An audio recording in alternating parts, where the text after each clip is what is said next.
welcome back to part 2 where we were just about to get into Lawson's questions for Marco. So, here we go. The last person I asked was Lawson. Mm. And his immediate response was like, "Oh man, I gotta think about this." Okay. And he like took 2 days to respond. Yep. And I was like, "Hey, I'm like interviewing him tonight. Like I need these questions. Like I need your question." Yeah. He sends me back a list of 5. Okay. So I don't know how long you want It's to okay. be with these, but I'll try to be quicker. I Try tend to to be quick. ramble. So No, you're good. question 1, where do you get your power? my power? You heard me. Wow. This suggests that Lawson thinks I have power. So that's interesting. I don't. But my power? Probably, if he means focus or whatever, or like the ability to draw stuff, probably from playing piano and then learning technicals. The fact that I could just do that and it'll work. That's probably the quickest way to answer that. Question number 2. Yep. What do you think you would like to do if you weren't an illustrator? A writer. Have you done any writing? Yes. I would. So when I wasn't drawing circles, I would go to the Starbucks at Commerce Court in the morning and I would read and reread Story by Robert McKee, Save the Cat, John Truby's work, all these books on, and Here of a Thousand Faces, I've read a bunch of times, just on story structure, just to understand it. And then I would go over like Dan Harmon's workshops to further understand. And I feel like I got a pretty decent understanding of like story structure, what it means and what's the relevance and things like that. So I'd probably, if I couldn't illustrate, I would try to be some sort of writer of some kind. That's cool. I never knew any of that. That's cool. What will your job be? Oh God. I haven't even read these questions. Uh-huh. Oh God. What would your job be in medieval times? Yeah. Like, wait, hold on. Does he mean the restaurant? That's what I thought. Yeah. I thought it said at medieval times. No, it says in. Oh, Yeah, yeah, okay, okay. in Okay, medieval that time. makes more sense. Could be like, I don't know, the Green Knight at Pick a color. in medieval times. In all actuality, probably like a farmer or something, like a Right. peasant. Yeah, like 98% of people Yeah, are like farmers. probably. Yeah, if I could choose, I'd be like a duke or something. But yeah, probably some dirty peasant who went to war for he doesn't know why. Yeah, died of dysentery marching to war. Yeah. Right. Yep. You wouldn't be a concept artist? Yeah. No. Actually, you know, being an artist back then, like a Oh, portrait you're artist. fucking yeah. baller. Yo, you dude. are balling. The kings are literally like bringing. Well, it's crazy. Not you don't even have to be like just some dignitary, just some aristocrat. He's like, I'll give you enough to buy a house for Yeah. one Yeah. portrait for Right. one. Yeah. I remember I watched this like it's a show based on a book called To the Ends of the Earth. It's a great story. It's like a growing up story. But one of the characters I didn't realize until the second time I watched it was an artist. And it didn't click to me because like the story is about these like wealthier people in like a sort of the upper decks of the ship going to Australia. And one of them was an artist. And the first time I watched it, I was like, that's kind of quirky. They put an artist in like the wealthy group. And the second time I was like, oh, right. Because at that time in like the early 1800s, that dude is ballin'. He is fucking ballin' right now. He's like, I drew a straight line. Here's $1 million. Like it's like, You incredible. want to see a fucking circle, dude? Let me show Look you at a these fucking circles. circle. Yeah. It's You want a like house? priests No. back then too. Priests were like noble Right. and just super wealthy. Yep. Yeah.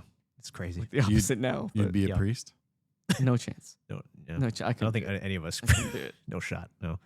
All right. What's number 4? What is your greatest fear? Greatest fear. Not remembering how not To be- draw. not remembering how to draw. And not to be too heavy, but like not forgetting that I am a very, like everybody, a very sinful and terrible person. The humility of just like realizing all the bad things you've done and just like not excusing them, just be like, no, I've done a lot of dumb and bad things. I'm afraid of forgetting that. It's haunting sometimes because I'll forget, not excluding things like the Natalie Portman thing. That's just dumb, but like real things that Yeah. are just bad, and I've done, and I'll forget about it, and I'll remember later and be like, yeah, don't forget. You know, you're not a And why do you feel it's important to not forget? that kind of real awareness is the only way you can maybe prevent yourself from doing it in the future. I think a lot of people live under a delusion that they're like good. We're not, and that's fine. Like that's just true. Like we're filled with envy, greed. We lie. We have murderous thoughts. There's somebody cuts you off on the highway. You're like, you son of, and you get rage. Like maybe you're not literally imagining murder, but like you're so angry at this person that you might hurt them if there was no consequence, right? And that is the same in terms of what it does to your soul as actually hurting somebody. And so I fear that a lot. Because I know that I got a lot of really bad rage in me. I think a lot of it has to do with what happened with my dad and stuff. It just felt unfair. But it's like everything's unfair. Like I live in the first world. Everybody in the third world is like, shut up, dude. Like, come on. So I'm just forgetting that is something I fear a lot. Yeah. It's a good answer. Please tell a story about a ghost or alien or otherwise supernatural / unusual encounter. I mean, obviously, I don't have like a treasure trove of a bunch of stories, but I mean, I've had some moments where I'm like, that's a little crazy. That's too much of a coincidence, or that's too direct of like an answer to a question and stuff. And I mean, what I'll say is I've had moments where I have legitimately asked for like a kind of help in terms of like an intercession from something. Natalie Portman. Walking down the street. She was, dude. No, I mean, that's fun. The envelope. That's a little crazy, actually. Yeah. Yeah. No, it's a sort of intercession from what you might consider like the higher power, and it's arrived, and it's in ways that I can't deny. And if I were to deny it, it's just lying. I'm just lying to myself. Oh, really? Yeah, and I don't really want to say the specifics. It's just that's okay. Nuts. And that's okay. But like, I assume you've thought through that, and you believe like there's no chance because you were looking, you found it. No, I mean it wasn't even that I found it. It was a reactive thing that came to me very violently and very suddenly, and it wasn't even like there was a delay. I was like I turned my eyes to the heavens and was like, I need this thing, I need help with it, and it was like bam, it was instant. Wow. And very direct and very specific. And I was like, what is this? What is going on? And then I kind of went down that road a little bit because I had this rant. And I don't want to go too much into this because it's just boring. People are going to be like, this is boring. I don't want to listen to this. But I remember for a little while, I was reading this book called Jerusalem. And it's just about the history of Jerusalem and the origins of the Hebrews, and how there was like the kingdom of Israel in the beginning. They were like kind of pagan a little bit, and they're like appealing to Egypt, like, hey, these vagabonds, these Haribo are coming, send some archers, please. And Egypt was like, I don't care. And then like send another letter, and he's like, hey man, if you don't come, we're gonna disappear off the map if you don't, because these guys are getting close. And Egypt was like, I don't care, disappear, like whatever. And then they disappeared off the map for a little while, and then they came back as the Israelites we know now. So it was like, I kept going down this road because I had this suspicion, this deep suspicion about Judeo-Christian monotheistic religions. I had this feeling like there's a corrupting force from them. Rome adopted it and almost fell immediately, right? And then I was pagan back then. I actually would wear the Mjolnir, not ironically. I actually was like, yeah, Odin's real, like. And then in my suspicion and in my constant diving in, it actually had the inverse effect. It made less sense when I started to read things like the Poetic Edda and all the different stories, and then tried to piece together what they mean. And then I would read the Havamal, and I'm like, this is totally inconsistent with all the other stories. Like, this is just made up. Obviously, it's made up. These are just stories. It's like a Marvel universe. They're just making stuff up, right? And then the more I was like digging into the Judeo-Christian stuff I was suspicious of, the more consistent it was and the more direct and simple it was. And there's one line that I'll never forget. It's like, wisdom will be redeemed in her good deeds.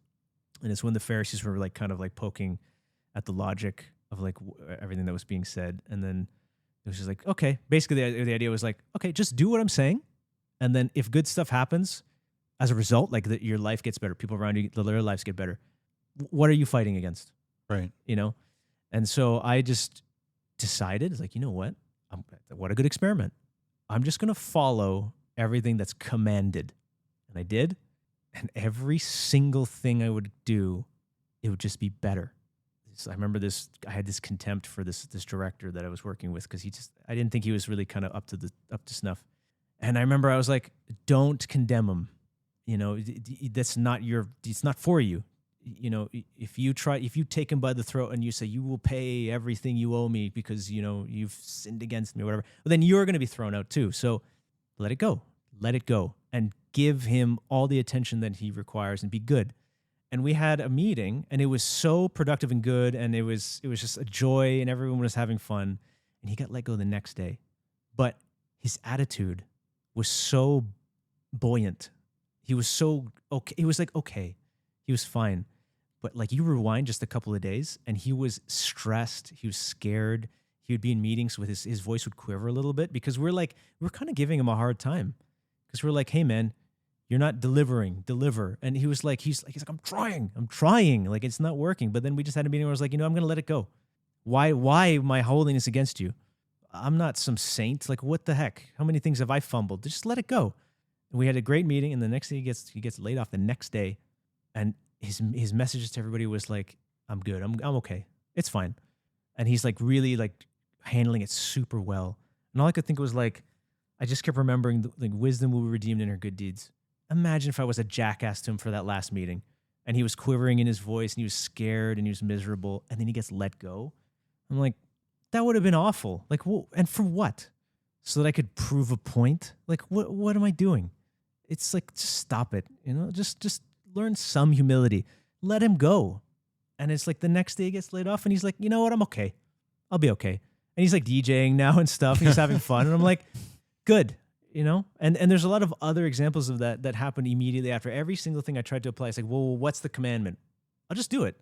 And it was always better. It was just better. So from that, do you believe in a higher power that has been commanded these commandments down? Or do you think like these commandments are just good things to do, whether they're divined from a higher power or not? It kind of doesn't matter.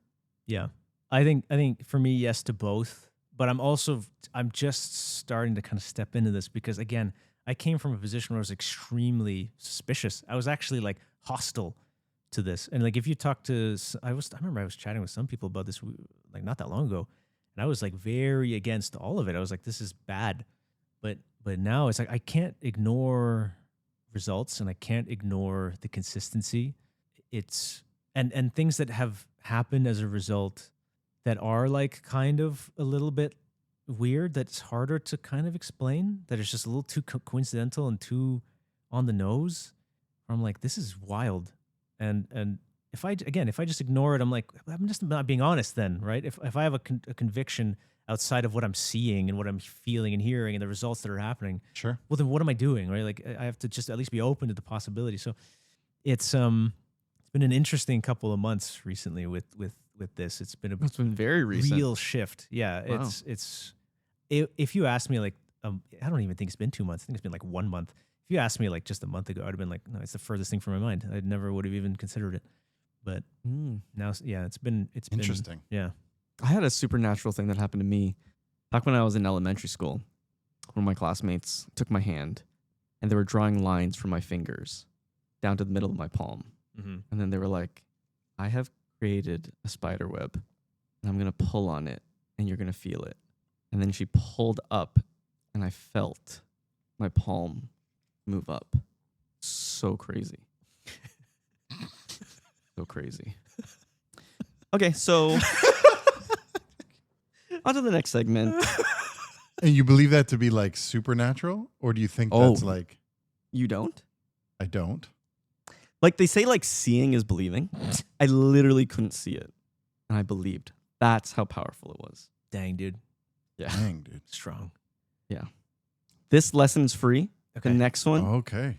like you'll just give me everything you own. Wow. Don't think so, but okay. Okay, let's move on to overrated, underrated. Yes. Nice. Overrated, underrated. Hmm. And you could give an explanation of why you say what you said, Mhm. or you don't have to. We could just move on. But hand-drawn art, is it overrated or underrated? If it's, well, underrated.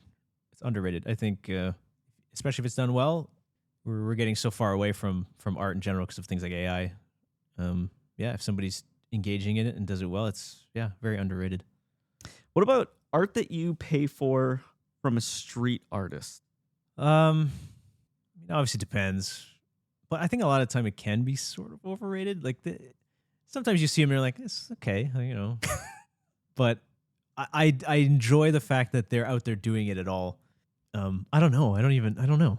Underrated in some ways, overrated in some ways. It's kind of So correctly rated. correctly rated, maybe. Yeah. Like it's worth $10. To Yeah. have a Okay. Yeah. If it's like caricature. $10, sure. Yeah. Yeah. There's actually this one artist, and this is my only desire to go to Spain, Mhm. and specifically Barcelona. There's this one artist that takes little like panes of glass that's like 4x6, and he just takes his fingers onto like a palette of paint and just starts smacking the glass. And after like 7 little smacks, you start seeing like something form, and then after just like another 30 seconds of it, there's like a scene. And then another 30 seconds, so about a minute now, has passed, and it's like a full Bob Ross kind of painting. Cool. It's amazing. And That's then he adds his trademark thing where he grabs a paintbrush and just draws a little seagull, just like a little V in the picture, and that's his like little trademark. I want to go to Spain, and I saw him do like 7 pictures in like a 5-minute clip, Mm-hmm. and I just want to buy like as much art as he can make. Yeah. I mean, that's great. And I don't even really care about the price. Like, Yeah. I really want to do that. Mhm. I want to go so bad just to see this guy. Does he ask you what you want, or does he just like he put something together? I don't know, because I've only seen 2 videos of Okay. him, and Yeah. it's just of him just making art and then just like putting it on his like little stand to sell. But I would value that video of him making it Mm. so much. Like, I might even put a digital picture frame beside it, just like on loop, just him like making that art Mm-hmm. up on a wall in my house, and I would love the crap out of that. Nice. That's cool. No, that's cool. When I think of like street artists, I think of like him because he's someone I want to meet eventually. And we were gonna go to Spain, but then we canceled because Crystal was pregnant with Billy. So Oh, it was right. either like, if Crystal's pregnant, we stay here. If Crystal's not pregnant, we'll go to Spain. That's yeah. cool though. Yeah, I'm sure like for every, I don't even know what the ratio would be, but like for every one like really awesome artist, there's probably somebody Right. who's just throwing shit together just to like make a buck or whatever, which there's nothing wrong with that, but like, Yeah, maybe that guy is doing that too. He's just like, yeah. I'm unnaturally good at just like smacking my fingers on glass. You just did that for fun one day and it was like, holy shit, look He's at like, this. This kind of looks like a waterfall. That's natural. That's talent. amazing. There you go. Yeah, and he's just like, I'm just keep doing this. There's another Yeah. one. What the? How is this happening? I don't know how this is. This is crazy. That must be it. Yeah. Overrated or underrated? Playing a ton of video games. Oh, A ton. a ton? I mean, I don't know. Have you played a ton? Yeah, probably too much. How would you rate it? Maybe correctly rated because it depends. Like if you play too much and your life's out of balance, then you probably should stop or slow it down. But no, it's a great release. It's fun. So I don't know, correctly rated? I think like when I think of like playing video games a ton, I think Yeah. of like how it's rated. I think it's like rated quite negatively. Do you mean like you're like playing just too much? Like it's too much? Yeah, it's just like, oh, look at this bum. He just sits Oh. down in his room Well- playing video games. If someone knew the amount of video games that you played, they would Mm. say that's a lot, right? Mm. Well, I don't know. For me, it's not like that much. It's not to the point where people would be like, that's too much, dude. I just play like most of the evening after work, after dinner and stuff. I'll play Yeah, like for that's- 3-4 hours, something like that. That's a lot I mean, it's a lot, yeah. for your average person. I'm not judging. I'm just saying that's Yeah. that's a lot. Yeah. So what would your average person say to be like, that's a lot? Yeah. So What's How would they weird- rate that? Yeah. What's Yeah. weird is like, I don't know if they would say that. I don't think they'd burst and be like, that's overrated. well, no. No, but they would, to Lee's point, they would probably look at that negatively. yeah. Right? Yeah. And be like, that's so it's Yeah, so if you say it's like correctly rated, I would imagine it's like then it's like negative. But Yeah. part of the overrated underrated would be like your position and your defense of it. Right. Where it's like actually playing a lot of video games gives you a lot of skill in like That's true. writing. Mhm. Like you really start like diving into storylines, and now you start like understanding how you build a story and like what games build stories better than others, and it actually gives you a lot of good skill and ability Mm. to then go on and like put those skills and transferable like parts of the game that you pick up into something that actually you could produce. Mhm. so and playing that's a valuable. lot of games and thinking that it's bad means it's underrated. If you believe that it's Yes. actually good. Right. So it's just again, whatever you overrated or underrated. Marco's thinking I'm really like, hard here. Like wait a it looks like might poop his pants or Yeah. his head's gonna explode. I think if your goal is if you're playing it and you're like, I want to make these, or like you want to turn it into something, I think that's good. But if you're just like, if it's just a distraction, you're just escaping, then that would be bad.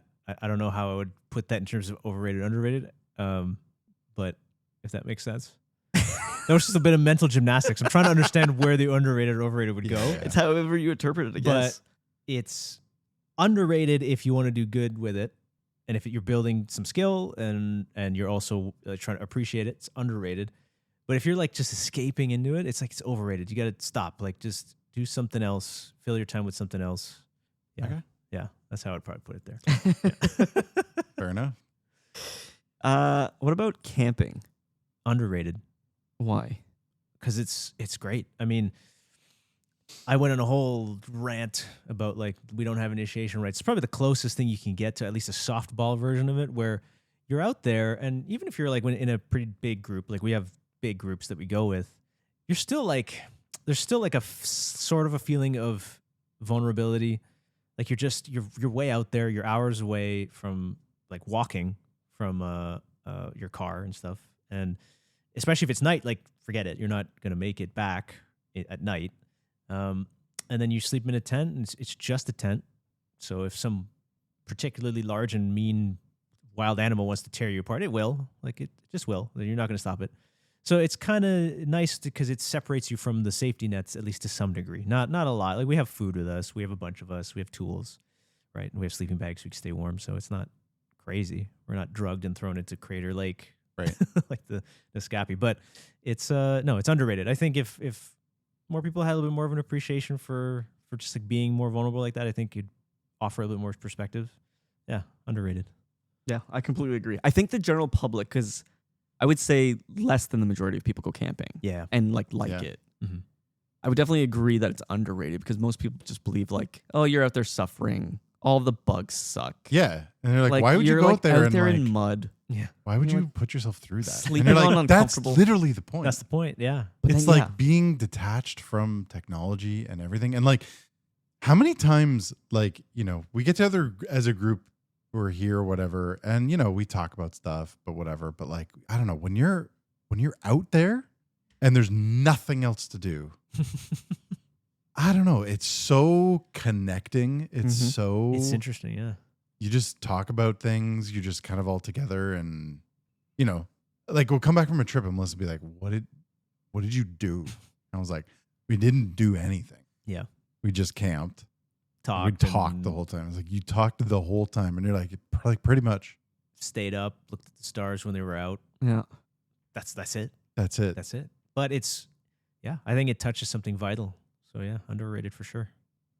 Yeah, I completely agree. Overrated or underrated? Red Bull.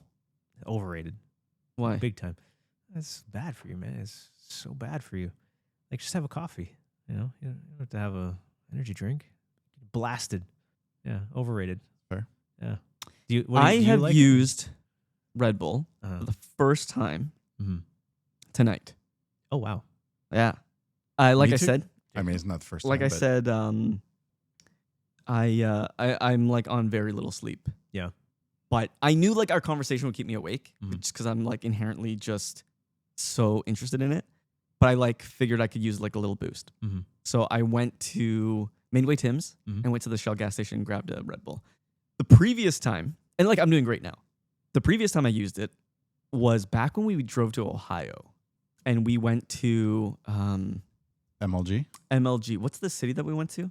Columbus. Columbus. I drove back and everyone was just sleeping. And we started driving home at like 10 or 11 at night. And we got home at like 8 in the morning. I just drove straight. I think I made one stop to get gas. And Red Bull, I had one Red Bull. And I was able to drive the entire time after like a pretty tiring trip. I don't know what this has to do with overrated or underrated, but like, at least in my point of view, it's powerful. I suppose, For someone like me, yeah. that can operate on pretty little sleep, and like when I drink a Red Bull, like I am awake for so long. I think in that capacity, yeah. If you need like a stim to be like, I need to be awake because I'm driving, or I have to be awake, then yeah, it's pretty good for that. But like in general, as a thing Yeah. that's just like available, Like I have my Red Bull in the morning every morning. Yeah, that's like yeah, that's a little bit that's a little too much. Yeah, right. Yeah. I agree with that. Like Yeah. we talked about this a little bit, right? Caffeine in Mhm. our lives. I really like the perspective. I think it was Evans that said it to you, which is like you should use caffeine as a tool, Hmm. right?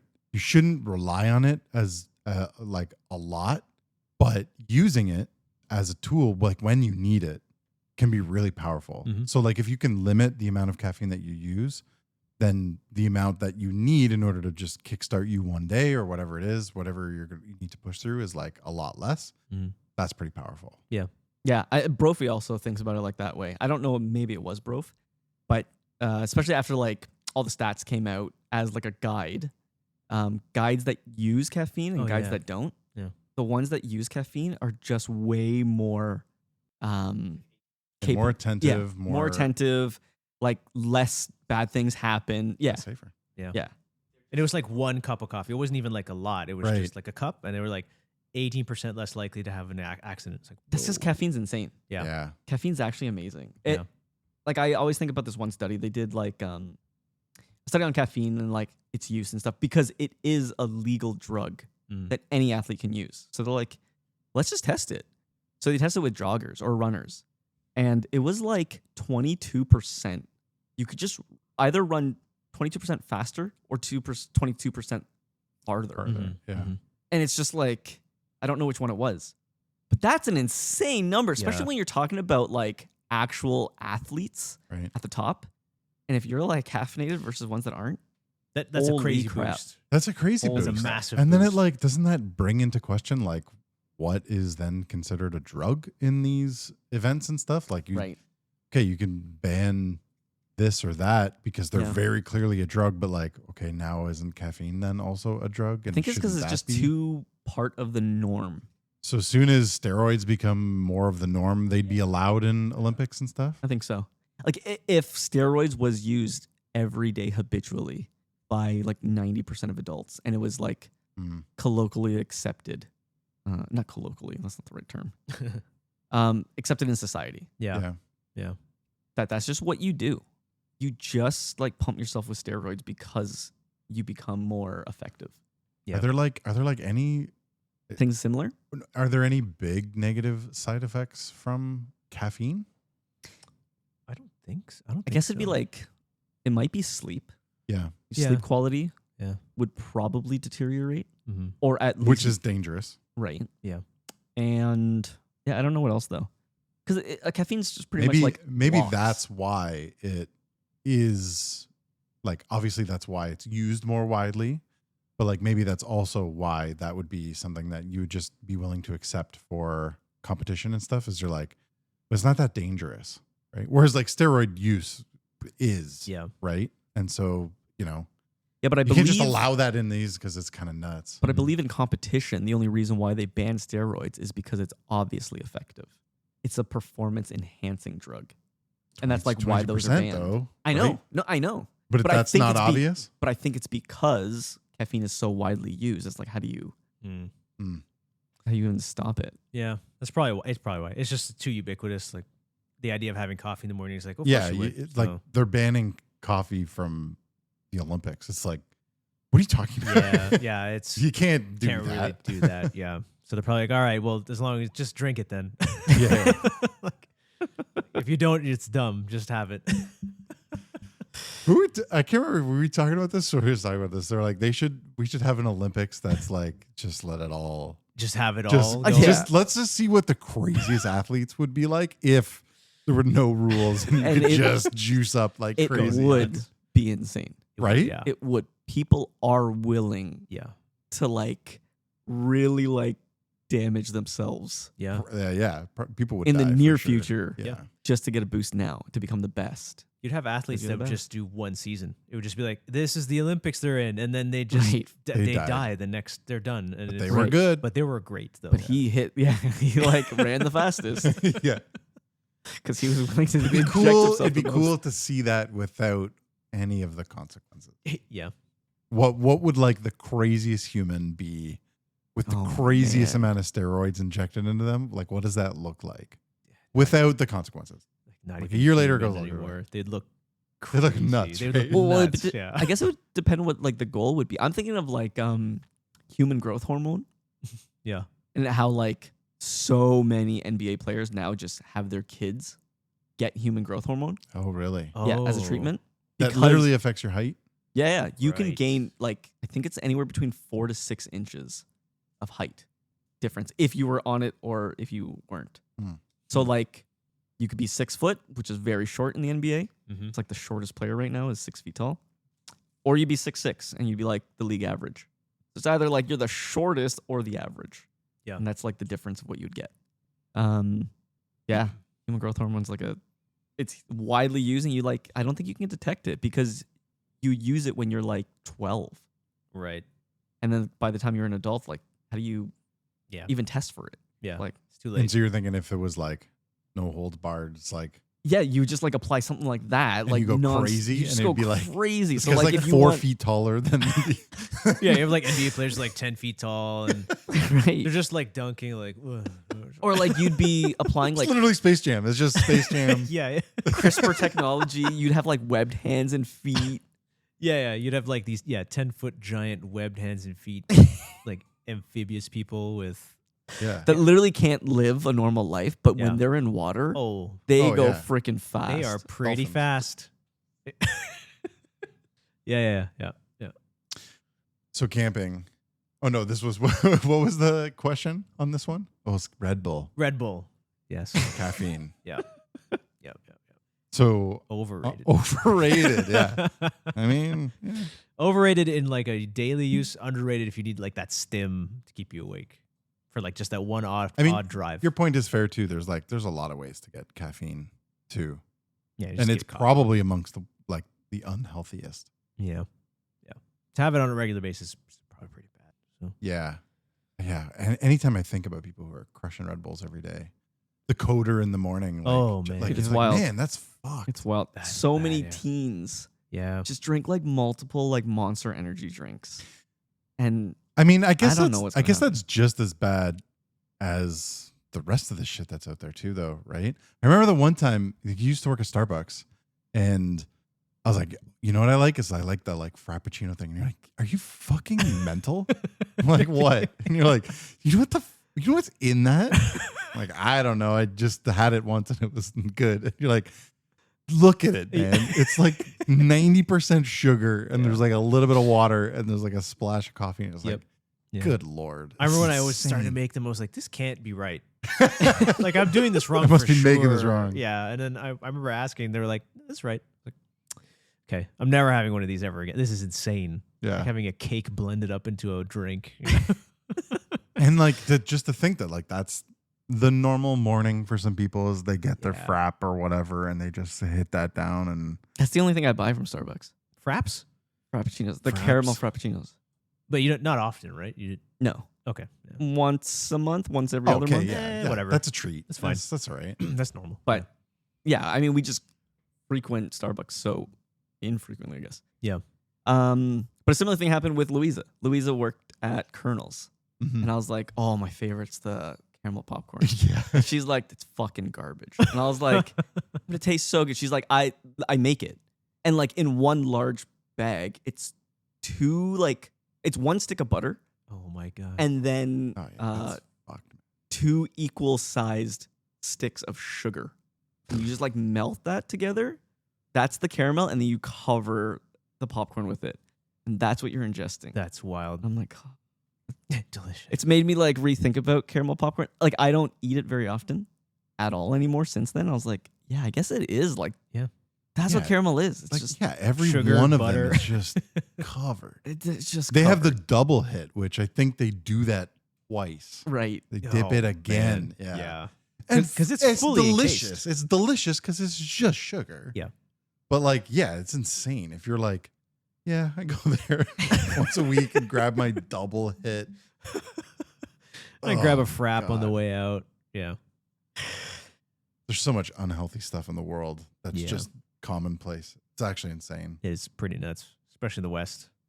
Overrated, underrated junk food. Overrated, yeah. I don't know. Underrated.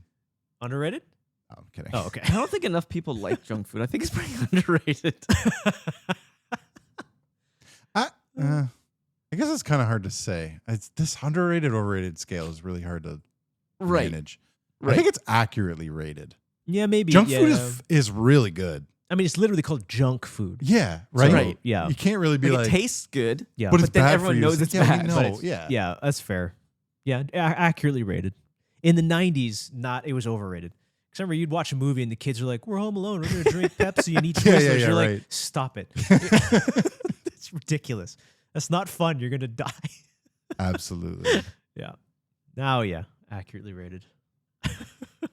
Teslas. Oh. Overrated, underrated. I don't know, actually. I don't have enough like experience with them to really accurately say. Can Like, you describe your one experience you had with us? With the I mean, Tesla? it was fun, but there's so many things that are like in there. No, but like what happened that day?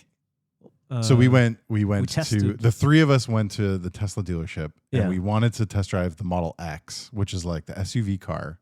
We got in it because we were kind of interested in just like how that differs from Lee and I's car. He's got a Model Y, I have a Model 3. And we're just like, this is the bigger, more expensive, more luxurious car. It's like, how does that differ? And would it be And it's twice the price. It's of like my twice car. the price. But Yeah. let's go test drive it. Let's have some fun.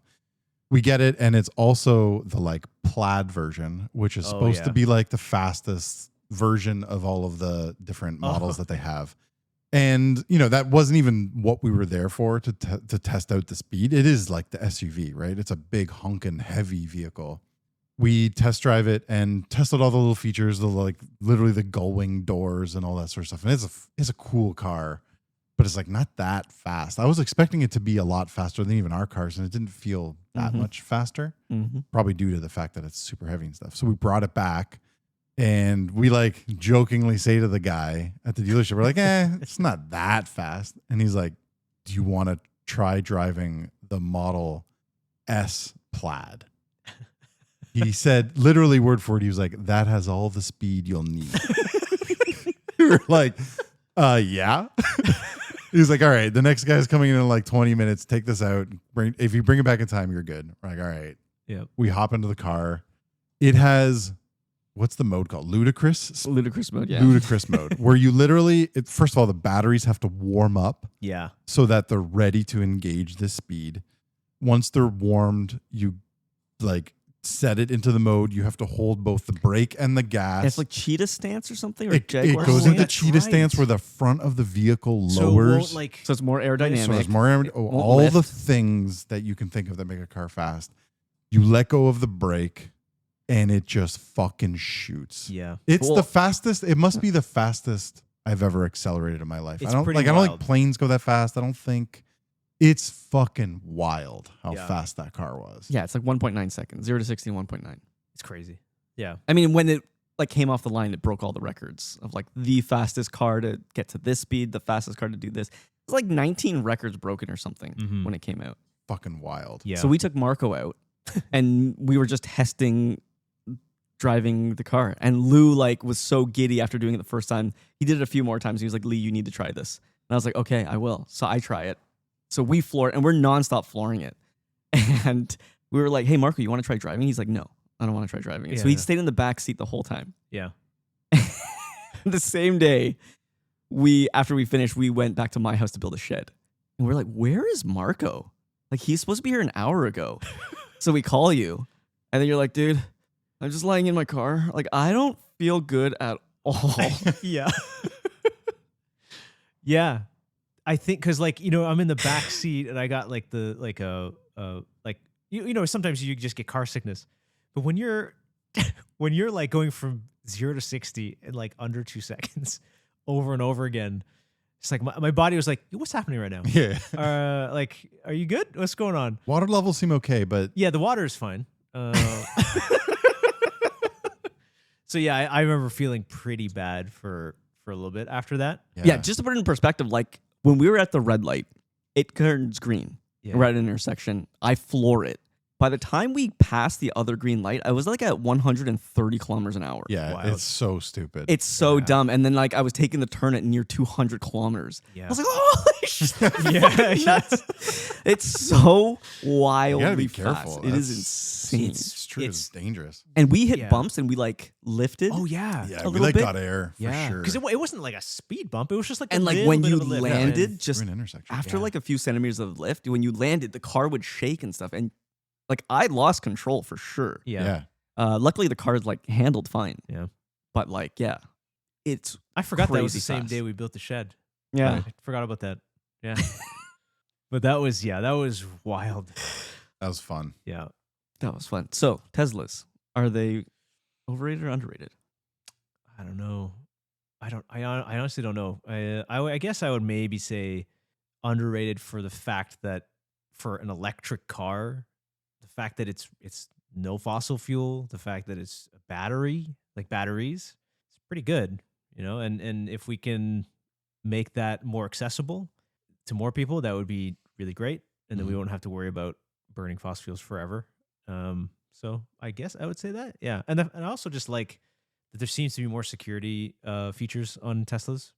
Mm-hmm. If somebody keys your car, you're gonna find them. Like it'll video them. You'll Yep. most likely find them. Yeah. Somebody keys my car, forget about it. It's just not gonna. You're never Yeah. gonna know. So I would also agree. What are your thoughts, Lee? I would think underrated. Like as a Tesla owner, I think the general public, the ones that do view it negatively, just don't know. Mhm.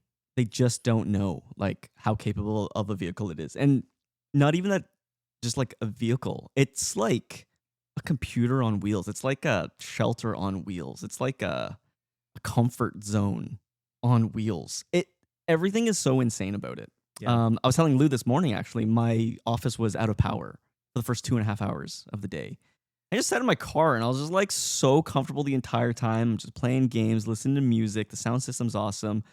And it took like 1.5% battery. Oh, sorry, no. It took 3% battery for these 2.5 hours. 3%. And everyone thinks like, oh, these cars use so much battery.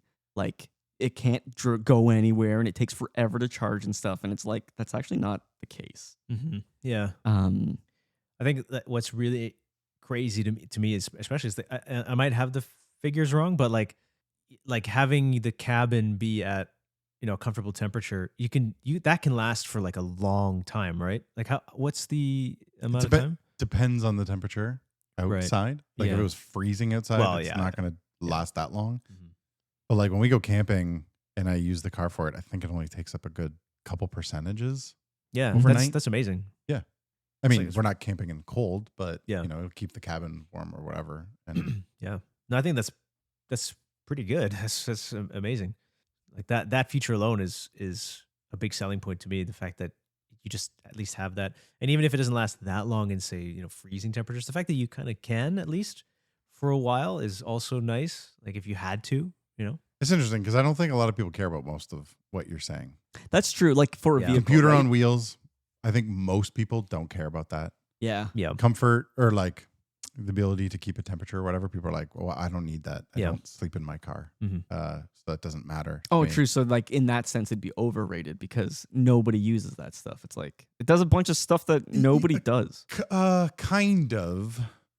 But there's like a lot of instances where lately, it's just so convenient to be in that car that now Crystal just opts for it. She's like, oh, let's instead of like going into McDonald's, let's just go through the drive-through and then just eat in the car. It's more comfortable. Mm. We can watch Netflix on this giant screen and we'll be like enjoying our private meal. And, yeah. And private, we No, don't that's have a to good deal with point. anybody else Yeah. and all this stuff. And Yeah. then just like tons of things like that. And like Billy will fall asleep. And then on the drive, and we're like, I guess we'll just stay in the car and just like hang out here for a while he sleeps. It's just so And then we do. comfortable to And it's that. totally fine. Because, yeah, we went to a beach one day and he fell asleep on the way there. And then we're like, okay, let's just chill here for a bit. And you're completely comfortable doing that. No, that's I think that's a big selling point. Yeah, But it is outside the norm, I think. Yeah, I Yeah. think most people don't look at vehicles in that way, even though like I think all those points are valid and like you maybe be able to convince somebody based off of that. Like I think most people don't care. I don't think most people don't want to spend a lot of time in their cars, or like that just isn't important to them or whatever. All of that is obviously super important to me. Like the main thing that really got me to love Teslas was just like the software. You have a car that's gonna get software updates. I'm like sold so immediately. The one thing I hate the most about regular vehicles is like you get whatever infotainment system that they put in the car, which they pay. I don't know who the fuck they get to develop these things because they're actual dog shit. Yeah. And it's like, surely the amount of money that you spent on this is overpaid because this isn't good at all. You could get like a junior developer to make something that's way better than this. I don't know what you're developing here. It's trash. But they develop it once and they put it in the car and they just leave it. And that's all you get, right? Yeah. And all car manufacturers just do that. So the bar is so fucking low that it's not a competition in that space. Mm-hmm. It's just so bad. And you're like, I have to choose from this shit or that shit when it comes to that. And that's important to me. Yeah. And it's just never going to be good. It's like, Yeah. fuck, it's so bad. And now it's like, okay, Tesla came up with a thing. It's like, we're literally going to update this all the time. It's like, you use Spotify now. That's a new integration. You can connect your Spotify account. You can use that. You want like half the features that I like in the car, I didn't have when I got the car first. Yeah. The Sentry monitoring thing when you're in a parking lot or whatever, that didn't ship with the car. They added it as a software update. It has it now. Like, that's incredible. Mm-hmm. And to this day, it updates and I get these new software stuff, like whatever. And it's like, this car is like 5 years old now and it's still Yeah. getting updates. Like, that's fucking sick. Yeah. To me. No, So a lot of people are I like, agree. whatever. I want it to play the radio. I don't really care. I Right. don't want it to have whatever. And I was like, okay. Yeah. So then what's your verdict on it? Well, I don't know if, like, I don't want to go into this too much or whatever, but like Tesla's, you know, Musk is a psychopath. So like that comes into the question a little bit, right? Like it's the company is ran by him. The company might disappear. Like I wouldn't be surprised in a year if it was just gone because of insane decisions that he makes or that the company makes with him behind it. Just like, so like from that perspective, with all of that in mind, like I kind of think it's more accurately rated and that like it's such a good vehicle, but like even we've talked about this, like my next vehicle, when we replace one, like I would be hesitant to get another Tesla. Mm. I So- absolutely love my car. I will be looking elsewhere first as a first option. Yeah. And I would say like they would be best to get rid of him, but that guy drives so much stock value. If you own stock, you would not want him to leave, which is Yeah. also insane to say, but Yeah. without him driving that ship, like I don't know that it actually does as well as it does, which sucks because he's, like I said, a psychopath. Yeah. That's a Yeah. tough one to reconcile. Yeah. Yeah. Yeah. All right. The last thing I got are just the time capsule questions. Do you have anything else, Lou, before we go to those? Yes. Nice. Next topic that I wanted to discuss with you. Your father. Mm. Mm-hmm. So when do you know the story of your father coming to Canada? Your mom coming to Canada, the meeting? They were both born. Your dad was born in Yeah. Italy. Yeah, they both immigrated here. I don't know the full story of how like when he came here. I know in general like he came with my grandma, like they came together, and then he just like worked as a waiter and just trying to make ends meet. It's crazy. I saw some old photos of him from like the 60s, and he looks like a madman. Like he Yeah. looks like Don Draper. I was like, damn, Yeah. he looks good, man. He's a suit and everything. I'm Oh, like, yeah. this is crazy. So yeah, it was neat to see that, but specifics I don't really know. But when my parents met, it was kind of funny because apparently I'm probably gonna get some of the details wrong, but my mom was just like in the building randomly, like she wasn't even necessarily supposed to be there, and she was like passing through the kitchen for some reason, and there's a big birthday cake for my dad. It was his birthday, and they were like, "Can you just take this out so that?" And she was like, "What?" She's like, Can you please? I just need help." And she's like, "Okay." So she comes out with the cake, like, and presents it to him like, "Happy to her birthday." future husband. Yeah, and she's like, The "Here you hell? go." And he's like, "What the?" And then that's how apparently they met, Wow. totally by chance. And That's then, wild. yeah, another cake. No, like, look, cakes bring in. Yeah. That's how it works, man. You know, Cake. just get a cake, you got it. You know. Wow. So, yeah, that's as far as I know. I don't know too much else, to be honest. I know he was in Montreal for a while, but Cool. He worked at a restaurant. Yep. What did he do there? He was a server? yeah, waiter, yeah, and it was like in the old European style, which in the here in North America we think of waiter, which they just serve the food, whatever. But in Europe, it's like a whole thing. Like you're like a butler almost, like you're their friend, and Yeah. and it's a whole performance. So their charisma was incredible to watch. Sometimes like they could soften anybody up. Like all the old guys there, they go to the kitchen and they're like the hardest men in the world. They're so mean and drunk and crazy, and they step out and they're like the perfect gentleman who anybody they'll be like the perfect friend, say all the right things. It's wild to watch. Your dad was a pretty suave guy then. Yeah. I would say so. It's weird to say, Yeah. I guess, because like I know him intimately. Like he was my dad. I saw him when he was not when that wasn't on, but yeah, when it was on, it was like the confidence was through the roof. So yeah. And who were the type of individuals that would frequent this restaurant? Anybody interesting? Yeah. Yeah. Some figures who were dangerous men who it was in Hamilton. Not a lot of law there. Cool. So, Did you ever like see these people? Like, were you ever in the restaurant when your dad was working? yep. I ended up getting a job there. And there were some blunders. There's a special booth that a curtain, and you don't just walk into the booth. You have to knock, or they have a little buzzer and they buzz, then you go in, right? Wow. Yeah. Like formal. Yeah, because it's like when they go in there, they talk like business, right? And Sure. so I remember I was going in to just bring in some espressos. I forgot. And I walked in and I brought this bread, and I heard something I was supposed to hear. And then they looked at me like, "Hey, where's your head? Like, what the fuck is this?" And I was like, oh, okay. Like, this is bad news. And then one of them, Whoopsies. thankfully, was like, "It's okay. It's Franco's kid. He's okay. He's good." And I was like, I'm gonna leave now. Like, this is ridiculous. My heart was in my throat. I was like, this is bad. But it ended up being fine. So yeah. How bad was the stuff you heard? It wasn't good. Yeah. It wasn't good. I think about it sometimes. Really? That's Yeah. wild. How That's big is bad. the booth? Like, how many people were in there? Not big. It's like, well, okay, it's like 6 foot by 6 foot kind of thing, maybe. Okay. Like, it's pretty small. It's just there's a structure around it and then a curtain in front of it. It's not big. It's just like a little circular thing, and everybody kind of scooches in. Okay. It's also dark in there, weirdly creepy for no reason. So, yeah.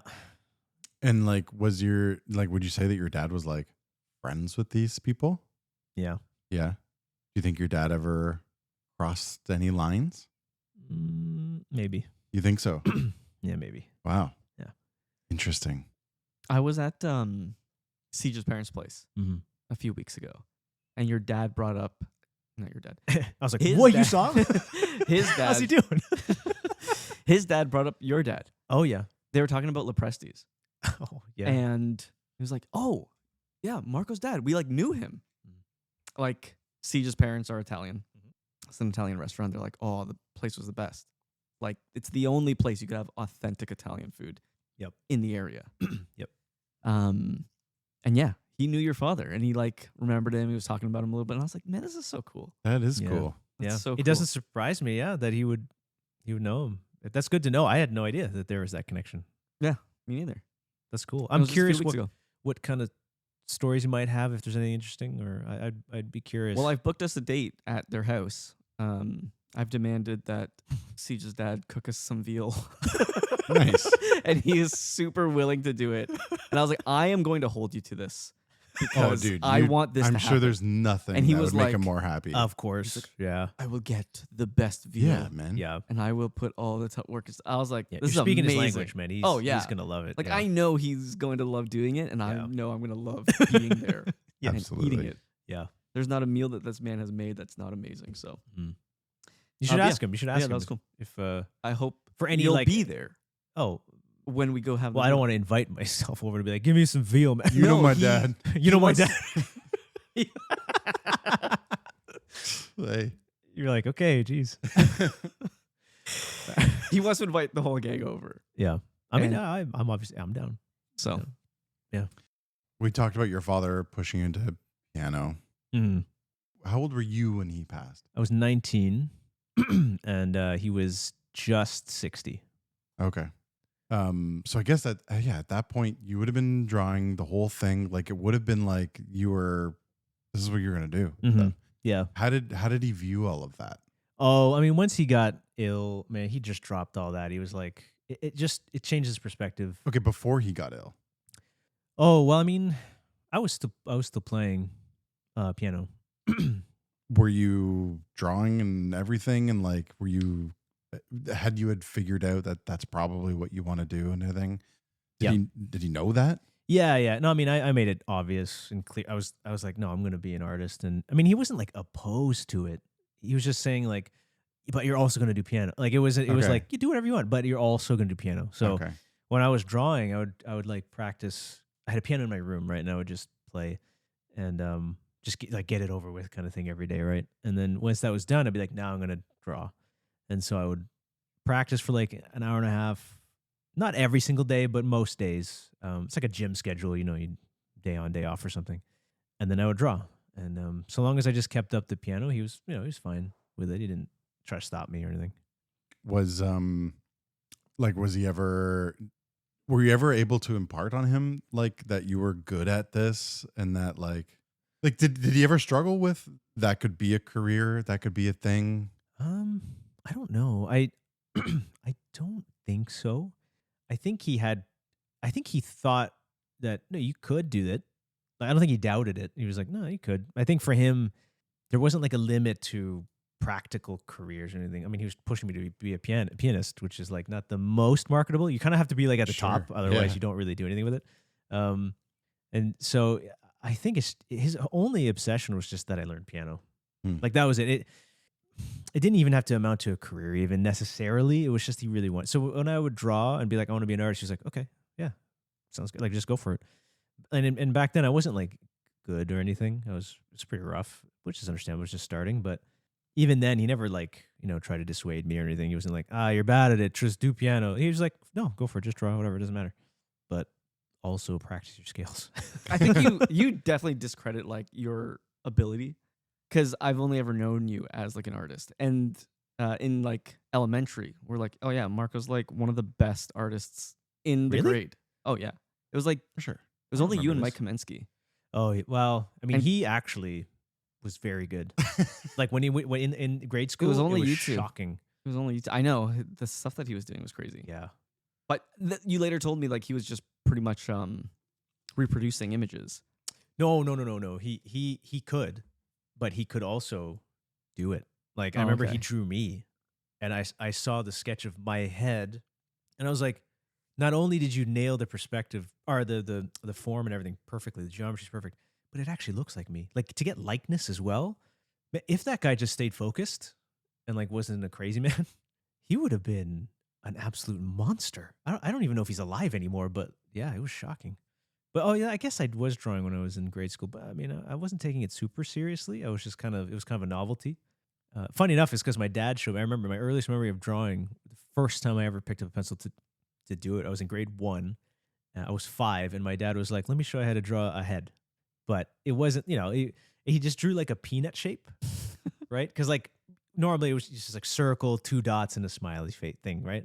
But he was like, "No, do like a peanut shape, put like 2 little ears, like actually draw little circles for eyes." But so he like drew like a actual sort of face, and my mind was I was like, "Whoa." Whoa. And I remember that I was like, I'm going to do this at school and everyone's going to lose their minds. And I remember I drew it and some people were like, dang. Like their reaction was like kind of like mine. I was like, whoa. So that's like one of my earliest memories of drawing was, if not the earliest memory, was that. That potentially like put you on the path. Yeah. It was by his hand. He was like, check this out. And I was like, I'll do this forever. Like it was like locked in, right? So yeah.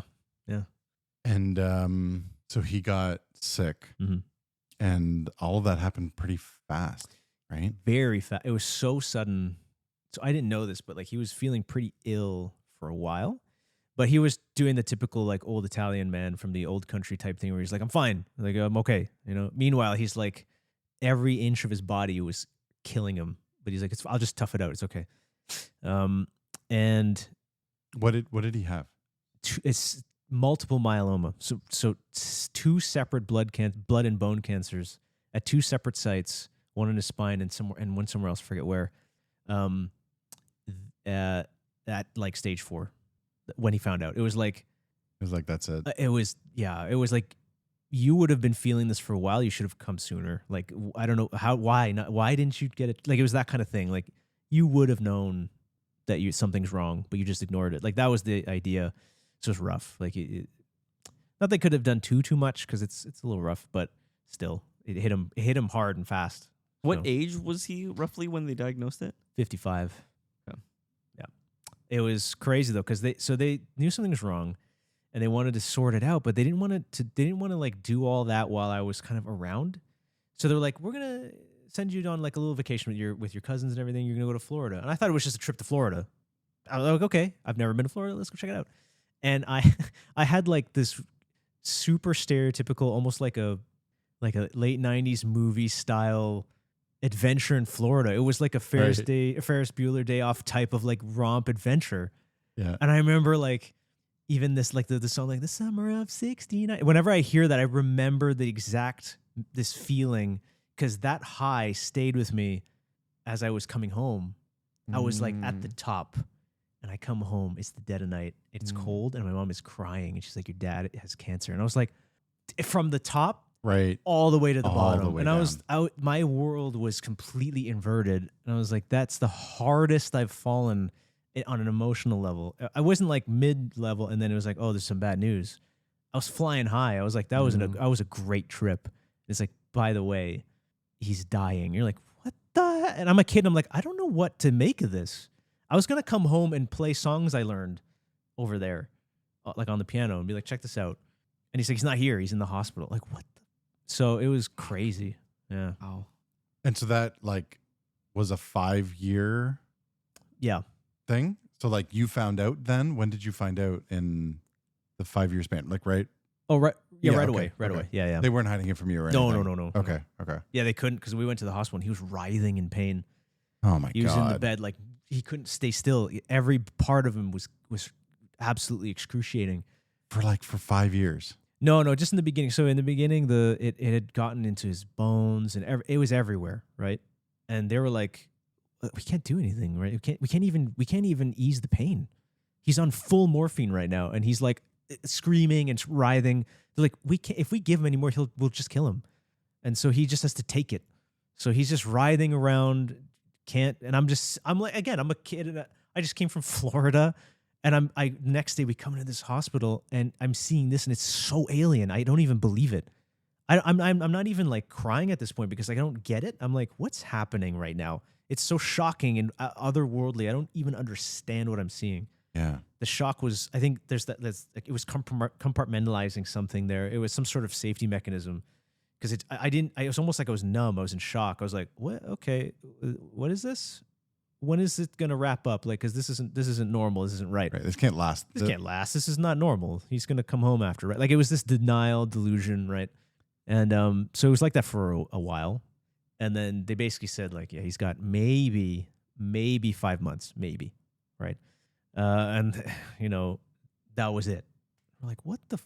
So there's one thing they could try, but it's a real like Hail Mary. We don't really know if this is going to work, but we could try it. And it's to do a stem cell transplant.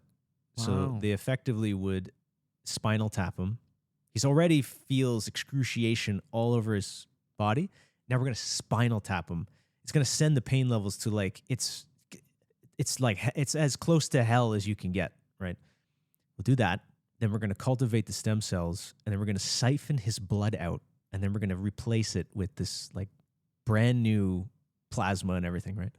Like, you want to try it? And my dad was like, no. He's like, no way. That's crazy. My mom was like, just try it. You know, come on. He's like, okay, fine. So they didn't have me in the room for the spinal tap. So like, there's no reason for you to see this because this is going to be the most pain you see a human being probably in your life going to be in because it's just too much. And apparently it was so much pain, he died of pain on the palate, Wow. like from pain. Yeah. The shock was too much that his heart gave out and his brain gave. It was like, that's it, too much. And it just shut him down. So they spinal tapped him, resuscitated him. And then he came back, obviously. And they did they cultivated the stem cells. It took a month, I think, to get enough. It takes a while. The whole while, he's just like, I've never seen a person be so consistently in pain for like a month. Like just rolling around in the bed, screaming in the night. Like I was like, put him out of his misery. Like, this is ridiculous, you know? And finally, they do the procedure. They take out a lot of, like, I don't know if it's blood or plasma. I don't exactly know the procedure, but they remove something bad and they put in the new stem cells. And it was like, he was fine. He's like, he came home not long after. And he was like, I feel way better. And he lasted for 5 years. So that procedure really worked. Wow. Yeah, it was crazy. So for those 5 years, he was more or less like, okay. I mean, he deteriorated because the cancer's still there, and it deteriorated bone. Like one of his spinal discs did collapse. So he was in pain, but like it wasn't anything like it was in the beginning. Wow. It was just excruciation from the moment I saw him coming back until the procedure was like done. So, yeah, it was a wild ride. I couldn't imagine. I couldn't believe it. I was like, what is this? How can the human body betray itself so hard like this? This is crazy. So, man. Yeah. Did you said like once he got sick, he kind of dropped all of the piano stuff or whatever. He couldn't care less. Yeah. He was like, I don't care. Did your relationship change with him? Do you have? Yeah. Growing up, he's kind of he was a little bit of like a stereotypical like old world Italian dad. He's like, you do what he says. He doesn't have time for your nonsense. Which is totally reasonable. Like, he worked so much in a restaurant, hard labor, comes home, sleeps a bit, comes back for the dinner service, comes home, sleeps a bit. It was just like a nonstop, just go to work, pick up a kid who's annoying, drop him off. Okay, go back to work. And it's just like, this is miserable. So I understand why he didn't have a lot of patience, because he's like, I am so tired all the time, And but then he got sick, and it's not that he became super friendly or something like artificially. It's just that he like mellowed out. He's like, Yeah. what was the point in all of that? Like being that sort of high strung. So yeah, it changed, but it was a bit of a roller coaster even in that it wasn't always like positive. This thing happens when people get sick. It's a pretty well known sort of phenomenon with people who are especially terminal, is they get paranoid. It's a weird thing. It's like they get really paranoid that people are trying to like kill them. Really? Yeah, I don't know where that comes from, or what. Is that something that like our ancestors did, where like you get sick and you feel like a liability, so there's a natural thing that kicks in your brain that goes, you need to exit so the tribe can live. I don't know. Like that's my guess, but Yeah. Right. but yeah, they get paranoid and then they start to kind of like subtly attack you. Like you're trying to poison me, and you're like, what are you talking about? Why would we ever even have to do that? Like if we actually wanted to get rid of you or something, this is the ridiculous way to do it. Yeah. So it was dealing with that. The doctors like let us know right away. It's like he's gonna get paranoid. It's just gonna happen. You can't fight it. Don't get annoyed with him. It's just gonna happen. We're like, no, he won't. And then he did. So there's like some of those moments, but Wow. That Yeah. must be hard. Like he yeah, like was accusing you. yeah. And but it was No, But I get it. Just that. but it was hard. It was hard. But at Yeah. least we had the heads up, because if we didn't, Yeah. That you would be would've been like, what are you what's talking about? Yeah. But no, we knew full well. So we're like, okay, it's happening the way they said. It's tough, but at least we have the context. We know what's going on. So, if he had a mood, we just gave him space, he did his thing, and he was fine. So, how did your mom take it all? oh well, I mean, she did really well. Even just in terms of the practicality of it all. Like you imagine, we didn't have a lot of money anyways. Like my dad was a waiter, my mom was like not that far into her career or anything. Like we were always like not really. We didn't really ever have enough. And then you get sick, and it's like, well, now we really don't have enough. So the fact that she was able to kind of handle it by juggling some funds, and then like Yeah. I don't really get it. I don't know how that worked, but it just barely worked. I remember we were talking about it not that long ago actually, and she was like, we were very close. We were super close to like losing it all and just having to deal with mean, it. So Not to discredit or whatever, but I imagine it's just like, well, you don't have a choice. you don't have a choice. It's yeah. not like you're like, well, the alternative is to just not do it. It's like there's no, so you just try, you just do whatever you can, and just like you hope that you can get through it. I'm glad, Yeah. obviously, that she did or whatever, but Yeah. And then, even on the emotional side, handling it was really, she never really cracked or anything. It was always pretty stable. And I didn't necessarily super appreciate it then. Like I did, but I didn't understand the gravity of that as a kid. Because I'm in my own head too, where I'm like going to high school and nobody has this level of weirdness they're dealing with. Everybody's so happy and just doing their life. And I'm like, I leave here and I have to pull bloody leads out of his hands, and it's crazy. Like it's such a strange world to walk back into when you go to school and everybody's so happy. And I'm like, I don't get it. I'm not in that, And even to this day, I don't have the same level of like buoyancy most people have. I'm pretty grim. Like I ramble and talk about really weird esoteric nonsense like that nobody What? gives What a are you shit talking about. You haven't done that. Yeah, but it's like I do that because like I feel like I've sort of lived in that kind of state of mind for a long time. I never really got out of it, and which is fine. I don't mind. I think it's fine, but it was strange, and for her I can't really even imagine, because on her it's another level, because it's like we have to take care of a kid too. yeah. This kid is annoying. Moms are strong, man. Yeah, Moms are strong. yeah. So Yeah, I think about that, about what being like a single parent would be.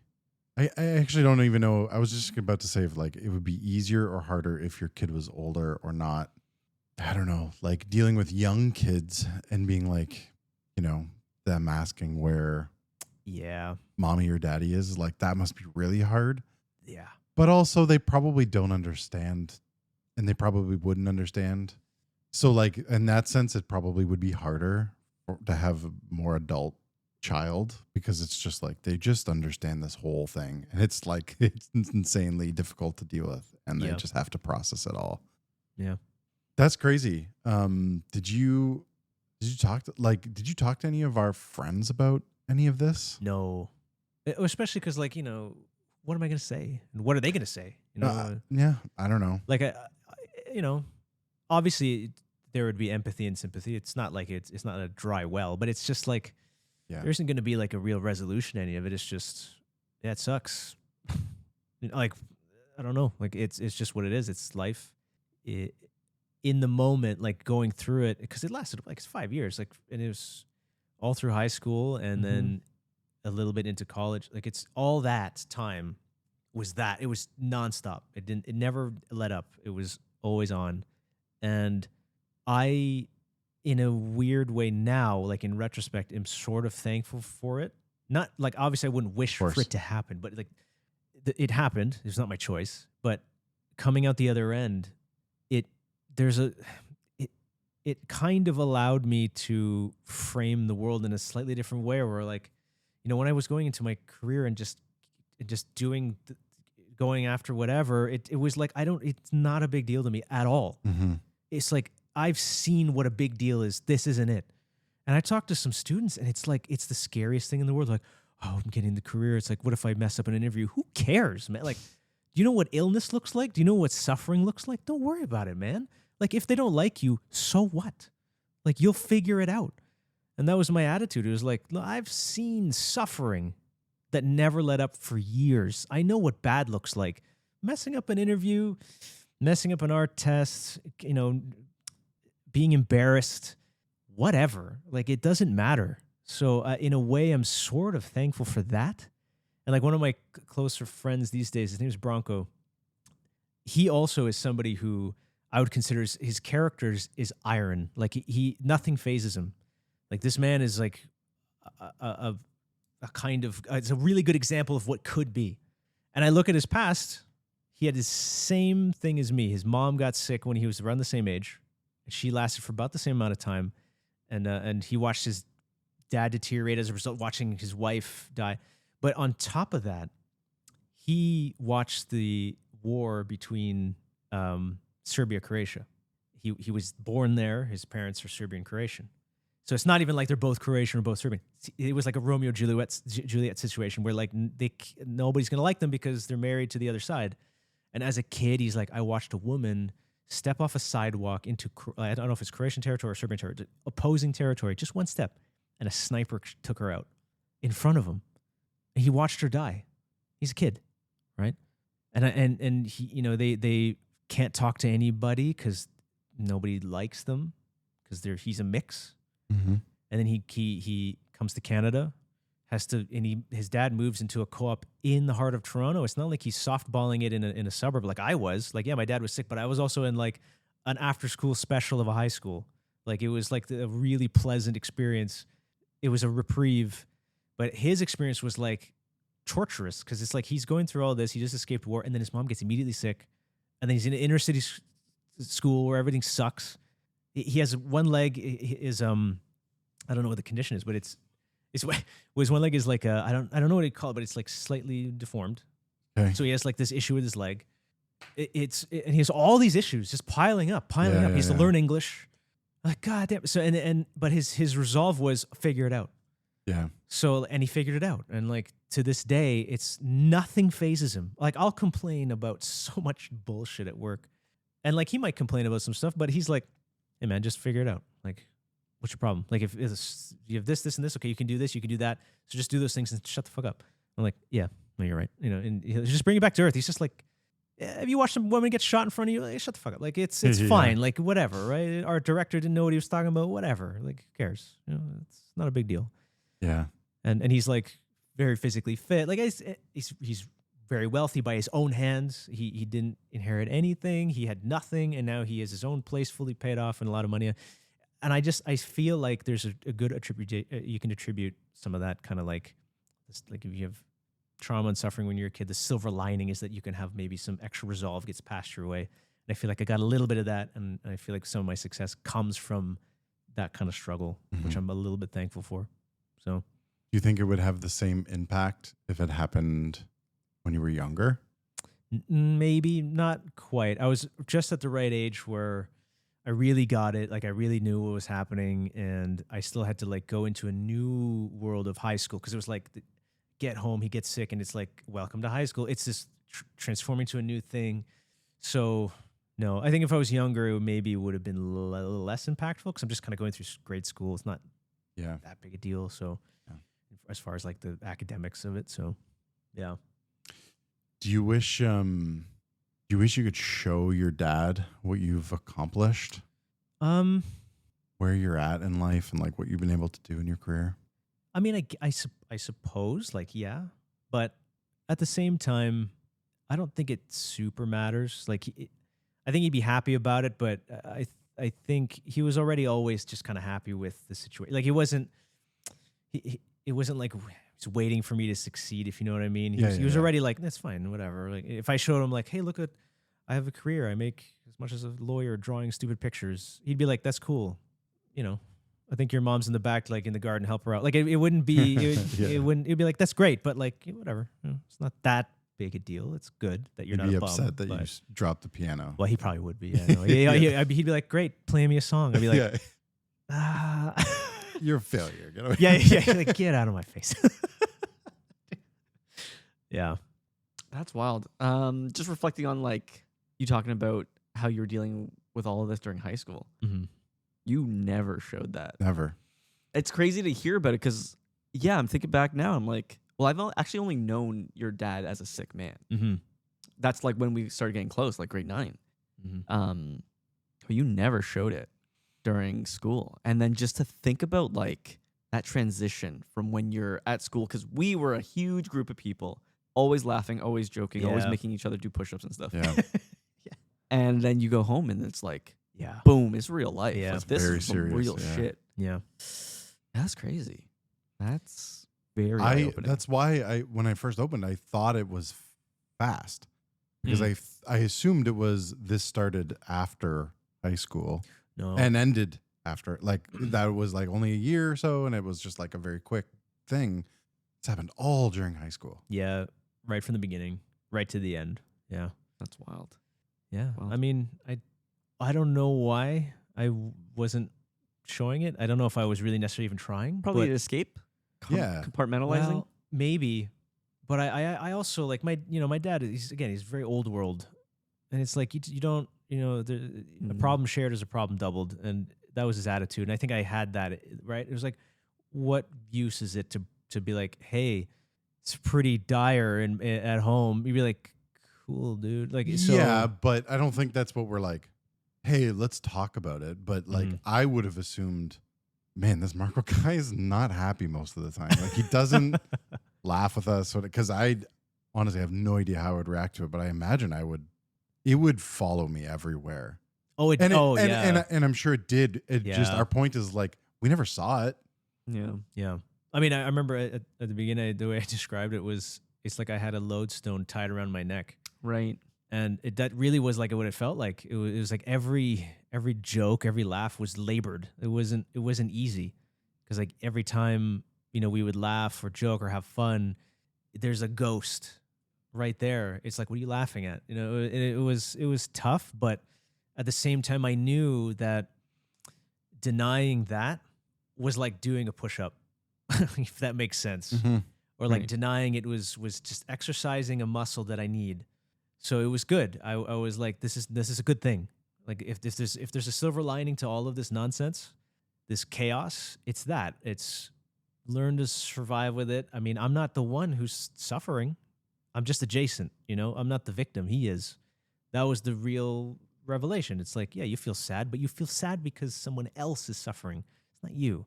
So be thankful. And that realization actually came from him because he was commiserating. And he was like, "This sucks. Like I'm not even gonna reach 60 and stuff." And And then one day he came home from a treatment, and he's like, "It's fine." And I was like, "Why?" He's like, "I went in, I think it was Joseph Brandt. Yeah, it was at Joseph Brandt, and you went in for chemo treatment. You have to just sit there, and they just give you chemo treatment." And then he was commiserating, and then like an 18-year-old kid comes in, and he's like, "Yo, when I Yeah. was 18, I was stealing bread in Italy or something. Like I was living a life." You're not gonna have that. Exactly. So he was like, what are you complaining about? And I think that rubbed off where I was like, yeah, I think if I can find a way to kind of like consolidate that misery into some sort of like armor, then that probably would be a good thing. Later on, though, I did have to, like we were talking about, the whole thing about the hero's journey and story and stuff is like a strength coming from a great weakness. Well, that was like kind of mine. There was a sort of strength I inherited of just like, oh, you can weather some of that stuff and it helped with career and like not taking bad things too seriously. Sure. But it did come from a weakness, which was like you were closing yourself off from the world in a way. So it was tough, but and over time I was able to kind of get rid of that. And Rabbi helped a lot with that because like when she met me, I was way colder. I I'm kind of amazed she stuck around sometimes, because like there were moments where I was really like ice cold, because it was a defense mechanism. It's how I dealt with a lot of stuff as a kid, and rage, like a lot of anger, which I still struggle with. That's a big thing I still have, which is not good, right? But at least the ice cold part was extinguished through some of that. So, but yeah, it was tough. Thanks for going into that. Yeah. One thing that, like your father, like permanently changed my life. That's something minuscule, but he, like you described that he loves Catamala olives. Oh yeah. And I was like, I will never understand olives. They taste so terrible. And you're like, you should try it. And I was like, no. And he's like, my dad loves them. Like he'll just sit there and eat the whole jar. Yeah. And I was like, that's crazy. And then I got this idea. I was like, you know, it'd be cool because I love talking to your dad. Me and him would just shoot the shit. And I was like, it'd be so cool to just like hang out with Marco's dad and just eat olives. Mm-hmm. So I went on that journey and I was like, I'm going to try to like olives. So I kept just eating them and just like forcing it down and just like it'd spit out the pit and be like, oh, like this is awful. And unfortunately, by the time I liked olives, which I can eat any olive in like any quantity now. Unfortunately, your dad had passed away by that time. So we never got to do that. Yeah. But he kind of like started my love for olives. And I love olives now. Like I cherish every time I have an olive. It's awesome. They're so good. Yeah. So yeah, I just kind of keep that with nice. me. That's Yeah, it's nice. kind of cool. He'd be like proud of you. Yeah. Yeah, he'd be like, yeah, good. Yeah, now we don't just shoot the shit. We also eat olives together. Yeah. All right. Time capsule. Time capsule. So do you know why we do this time capsule questions? No.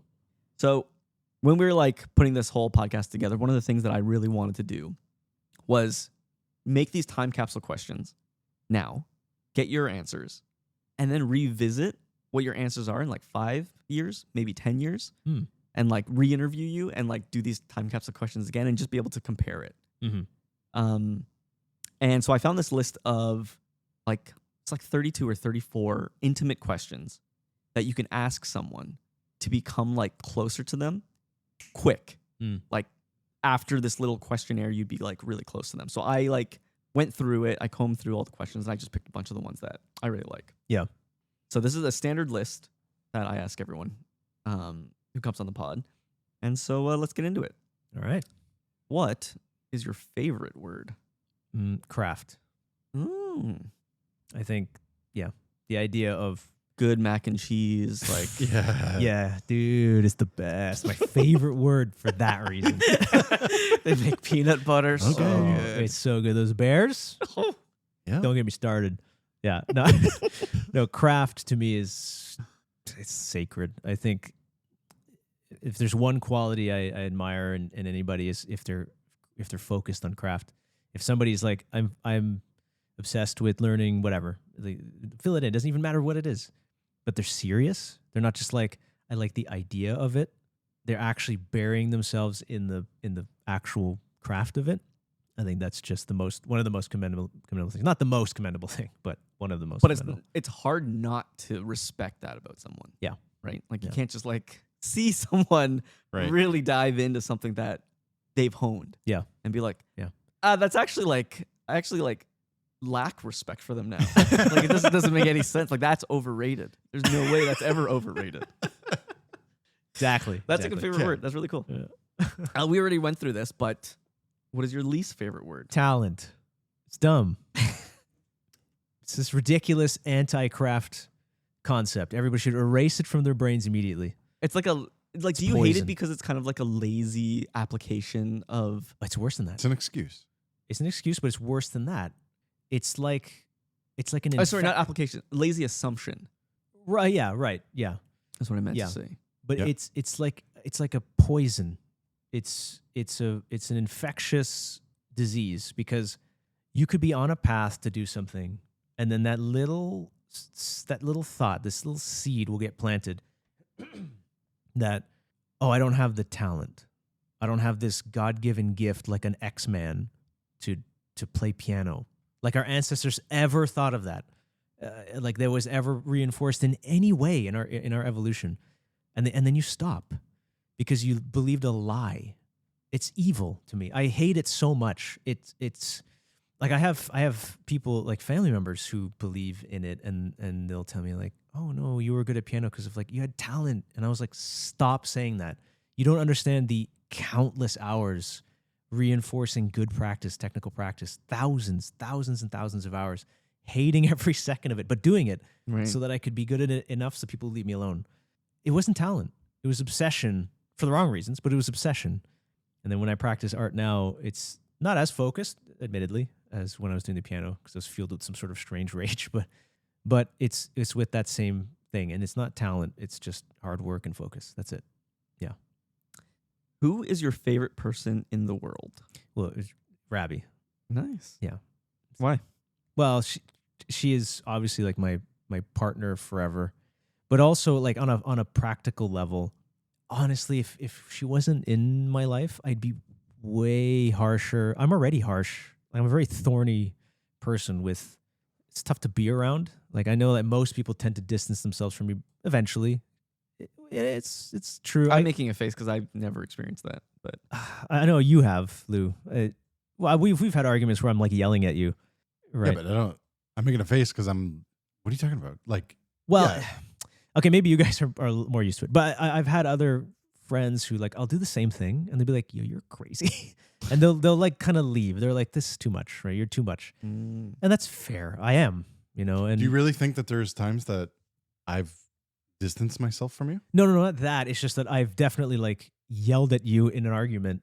Oh yeah, but that's we what do we that do. to each other. Like Yeah. that's No, it's true. Well, that's true. We do it to each other, but like, I get too heated, and I don't know. I like that. I can see I, how honestly, I appreciate that because it's just you're passionate about what we're discussing, and like right. I can see through the fact that you're not yelling at me. No. You're just trying to get this point across, and you either can't understand what I don't understand, and it's frustrating you, or you just like if I say this louder, maybe you'll understand. it's a very Italian thing. Like I'm just Yeah, gonna say yeah. it louder. Now you'll hear me. Yeah.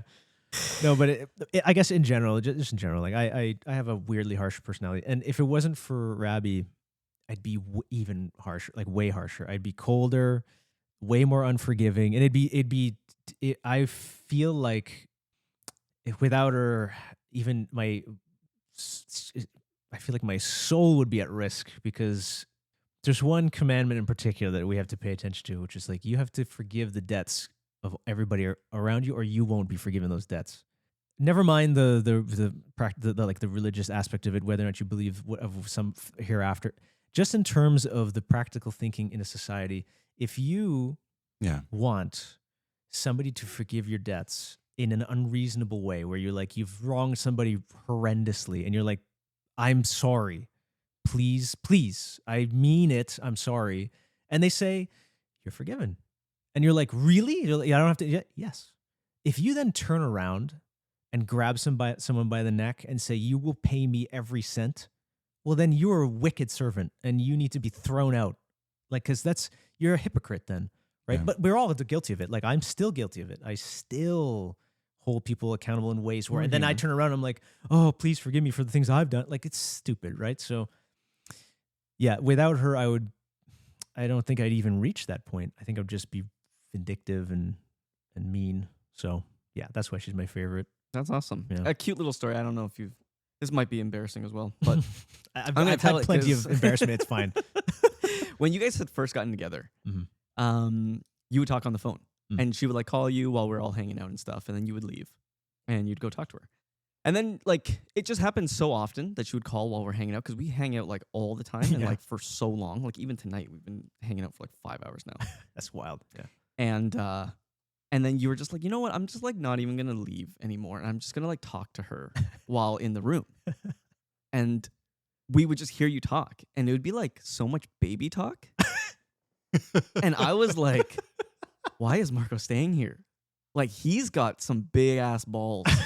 Because I Yeah, could man. never. That's a power move. I Yeah. could never. It's so Baby big. One talk of them I lost While one all of my them. buddies are around. Yeah. And actually, like, I found that really, really sweet. Like, yeah, it's cringy to hear and cringy to like observe. Yeah. But it's still like at its core very sweet. And it's awesome that she brings that out of you, and Yeah. that you were like bold enough to just do it in front of your friends, and it really showed. Like Was it showed boldness a lot, or right? was it laziness? Right. Well, no, I would not to toot my own horn, 'cause it's weird, but like I guess it would be more boldness, because I was sort of like I remember times like that. That's why you like took off, right? Because Then you yeah, were like, I was like, I don't want to do that, but then eventually I was like, why hide though? Right. Whatever, it's what it is. So just do it. Who cares? And then I would do it. But yeah, the whole time I'm like, whew, this is this is a lot to be saying out loud in front of a group of guys right now. This is but that's the other thing that I was going to mention, like what some people that don't know you as well as we do may perceive your actions as like too much, Mhm. right? But like we know you so well that we know that like what you're yelling at us, like it's not that you disrespect it, because I don't think you ever do it in like a very like venomous way or like a condescending way. Well, I try don't. not to. Yeah. I don't perceive it as that. And we've always just like, it's always just rolled off our shoulders, right? Similar to this scenario. It's just like, yeah, if you baby talk to your sweet girlfriend in front of us, like we're not going to think less of you. Mm-hmm. It's just cringy to hear. We're just gonna bust your balls later. Okay, you've told her she's cuter or something 5 times now. Yep. Yeah. Yep. But anyways, yeah, sweet love story. That was really cool. That's awesome. Have you ever witnessed that, Lou? Were you there for any of those? Not Because on generally the it was at phone. Marco's house. Not on the phone, but like you've done it in person. Like probably, yeah. We'll just whatever, and then you'll just go over to her, and it's like, it's weird that you can switch. So like you'll be talking to me and be like, yeah, like this is whatever, the and then you fucking turn to way. her and you're like, so Yeah. and like it is sweet and it's whatever, but it's like the juxtaposition. I'm just like, what is happening? This is strange. That is one bold man. That is a bold man. That's fair. That's absolutely fair. Yeah. What are you most proud of? I was trying I to swear think of God, an if answer you say to this. piano, No, I was trying to think of an answer to this like before I was going through the list, and I was like, I don't really know. I worry about pride sometimes because I was so prideful as a kid in a really bad way. I suppose I would say materially in my career probably like it's a very competitive field, and I managed to get pretty high, and that's no small feat, so it's nice. Do you, before you move on, do Mhm. you remember? It was like, I don't even remember what one it was before our careers started. You and I like walked downtown Toronto. Yep. Late at night. Yep. We were Like it was like 1 or 2 in the morning. And we're just like walking around, and we were like literally looking up at the massive buildings, Mhm. being like, how do you do this? yeah. Like we were literally discussing like, how do people get to this point? Yeah. Because like the path was just not clear for us. It was like, I get it. We're going through school. I think we probably just finished school. I think so, We probably yeah. both had like entry level jobs that were like trash, or maybe we didn't. I don't even remember. But it was I like, didn't yet. I remember I was still looking. Yeah. and it was just like, these people aren't smarter than us. They're not better than us. How did they get to and we're literally looking at Yeah. these insanely built buildings, like marvel of engineering and whatever. And we're just like, what's the secret? Yeah. Yeah. And I remember being like, I wonder if one day we'll think back on that and be like, Yeah. we're kind of idiots. Like there's no secret. There's No, no it's- whatever. It's just You apply yourself, you build slowly, and eventually you have you have assets and a skill set that's marketable. It's not rocket science. It's pretty simple. But I remember that night because I remember we were sitting. I don't know what the place is called, but it has the 2 elephants statues. right.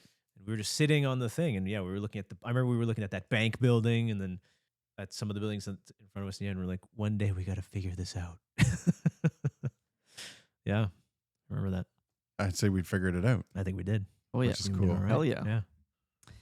What are you most ashamed of or regret the most? Yeah, I thought about this. I don't know if I can even say it. You don't have to. A lot. Some of my more shameful stuff is it's One of too the things much. I will mention is that you beat yourself up a lot. Like you're really hard on yourself. But what I'm thinking of though is not overblown. Sure. Sure, that may be true. But on other things, you're really hard on yourself. I would say like you just try to lighten up. Yeah. On like be a little bit easier on yourself Mm. because that's not the way I see you at all. Mm. Like I see such like a respectable man. Such like what's the word? Evil. Yeah, such a respectable evil man. It's just Yeah. Lawful evil. Yeah. yeah, he's awesome and terrible. But no, I think like genuinely, I think you're an awesome person. Thanks, man. I appreciate it. And Yeah. yeah, just forgive yourself a little bit more. Do you think the opposite because there's things he doesn't know? Yeah. Is that the way you Yeah. think Yeah. of it? That's no, what I there are imagine things for you sure. if you knew. I think think everyone has demons though, and everyone's got skeletons. But yeah, like you don't need to prove like you're yeah. more No, evil. I know. Like I'm not No, trying I to do know. that to you. It's just that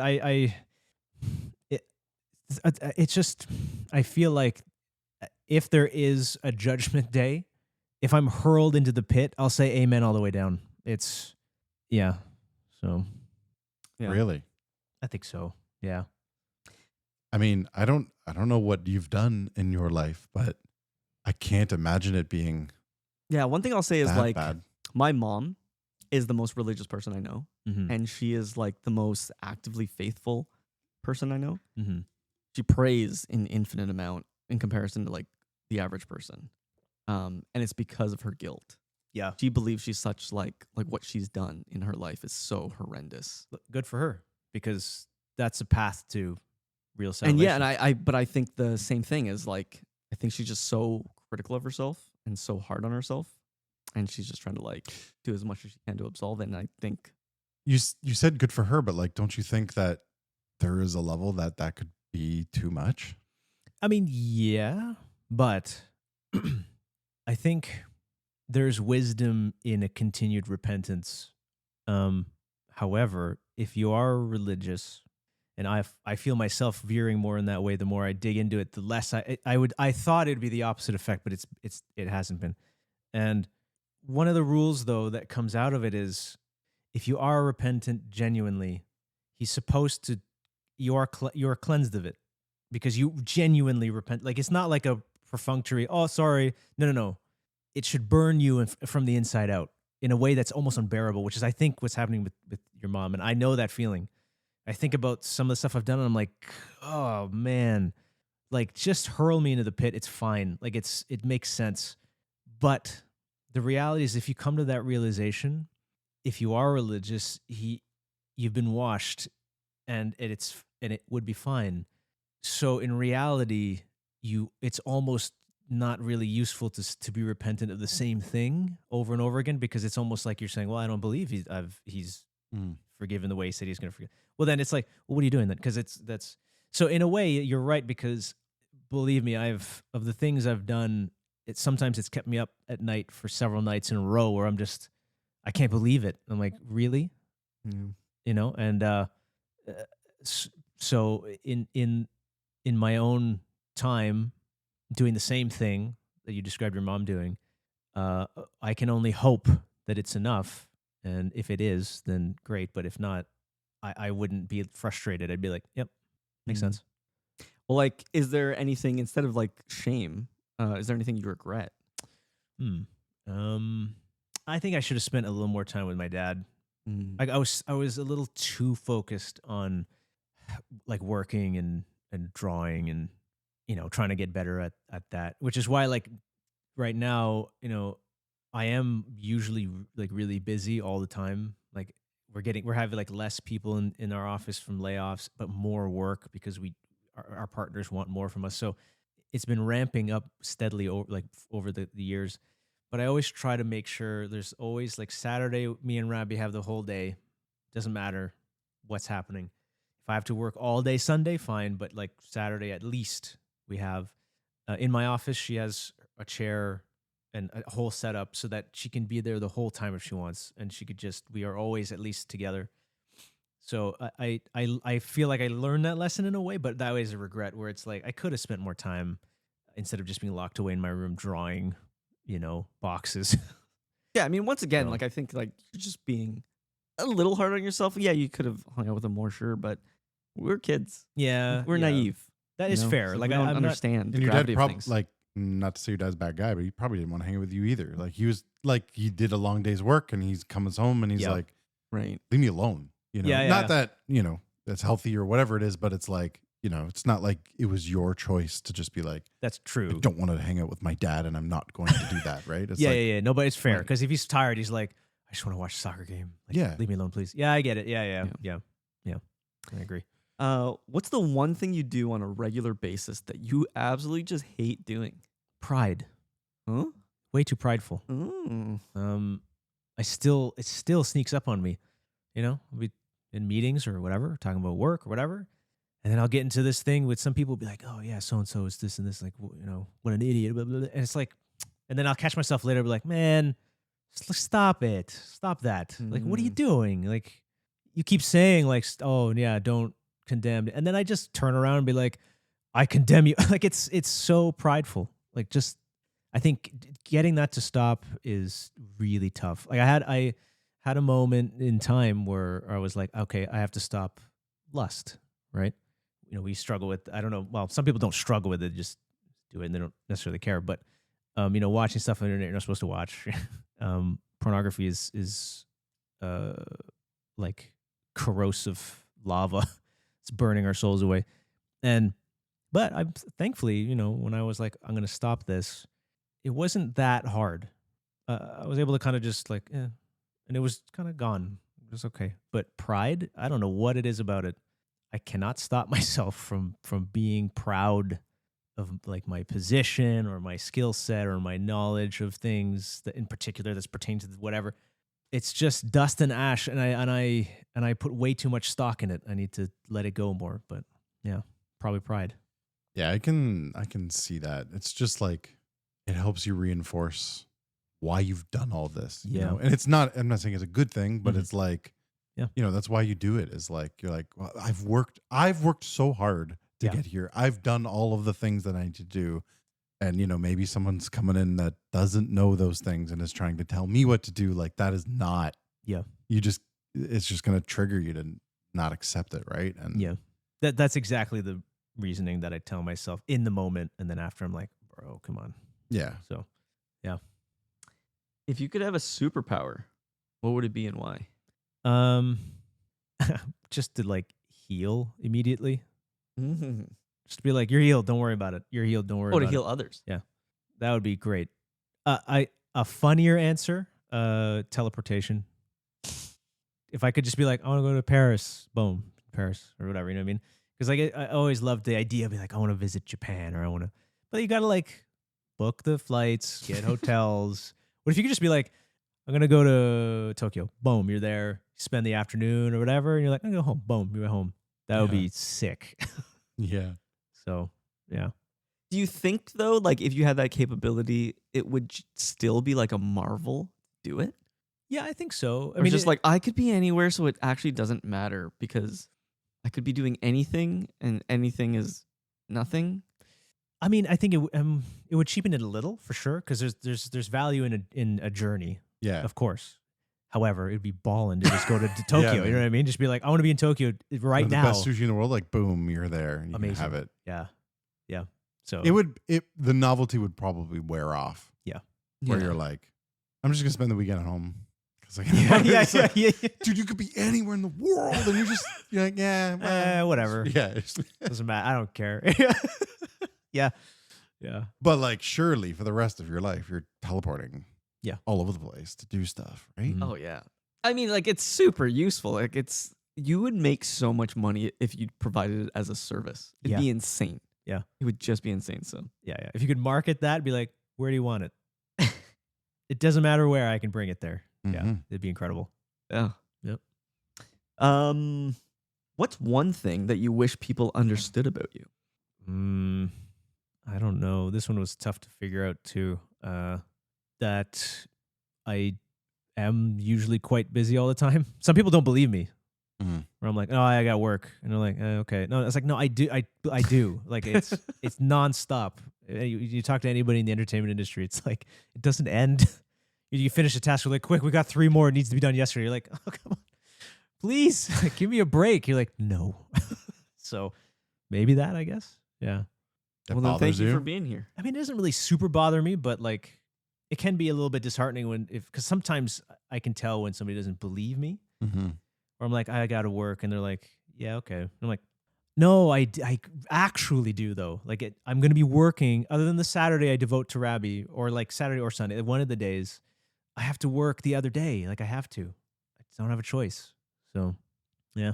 I will say, like, you're getting way better at, because there was a moment, not a moment, but a period where you were really hard to contact, and like you wouldn't respond to anything. Yeah. And like, you were super busy, but you've gotten like way better at it, especially in the last couple of years. I I would say. think because like when I was at Ubisoft, I remember like pre-COVID, when you tack on commuting Yeah. on top of everything, Mhm. oh my, man. it was like I don't have energy or time for anything or anyone. Your commute was pretty demanding. Weren't you up at like 5 or 6 in the morning, and Yeah. then you'd get there at 9? It's like, Yeah, and then that's I would insane. leave the office at like 6 or so and catch a 7 something train, be home by 9, Yeah. maybe get to sleep by like 11, wake up at 5. Like, and I did that every day. It was too much. Yeah. It's ridiculous. Yeah.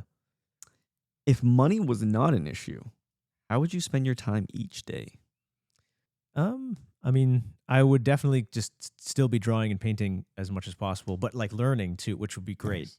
Yeah. I would, yeah, because right now when I do draw and paint all day, but I'm not learning anything. I'm just applying what I know. Right. It's always like, oh, I wish I could study this thing, but I don't have time. Like I can't expand on what I know. So I would do that for sure.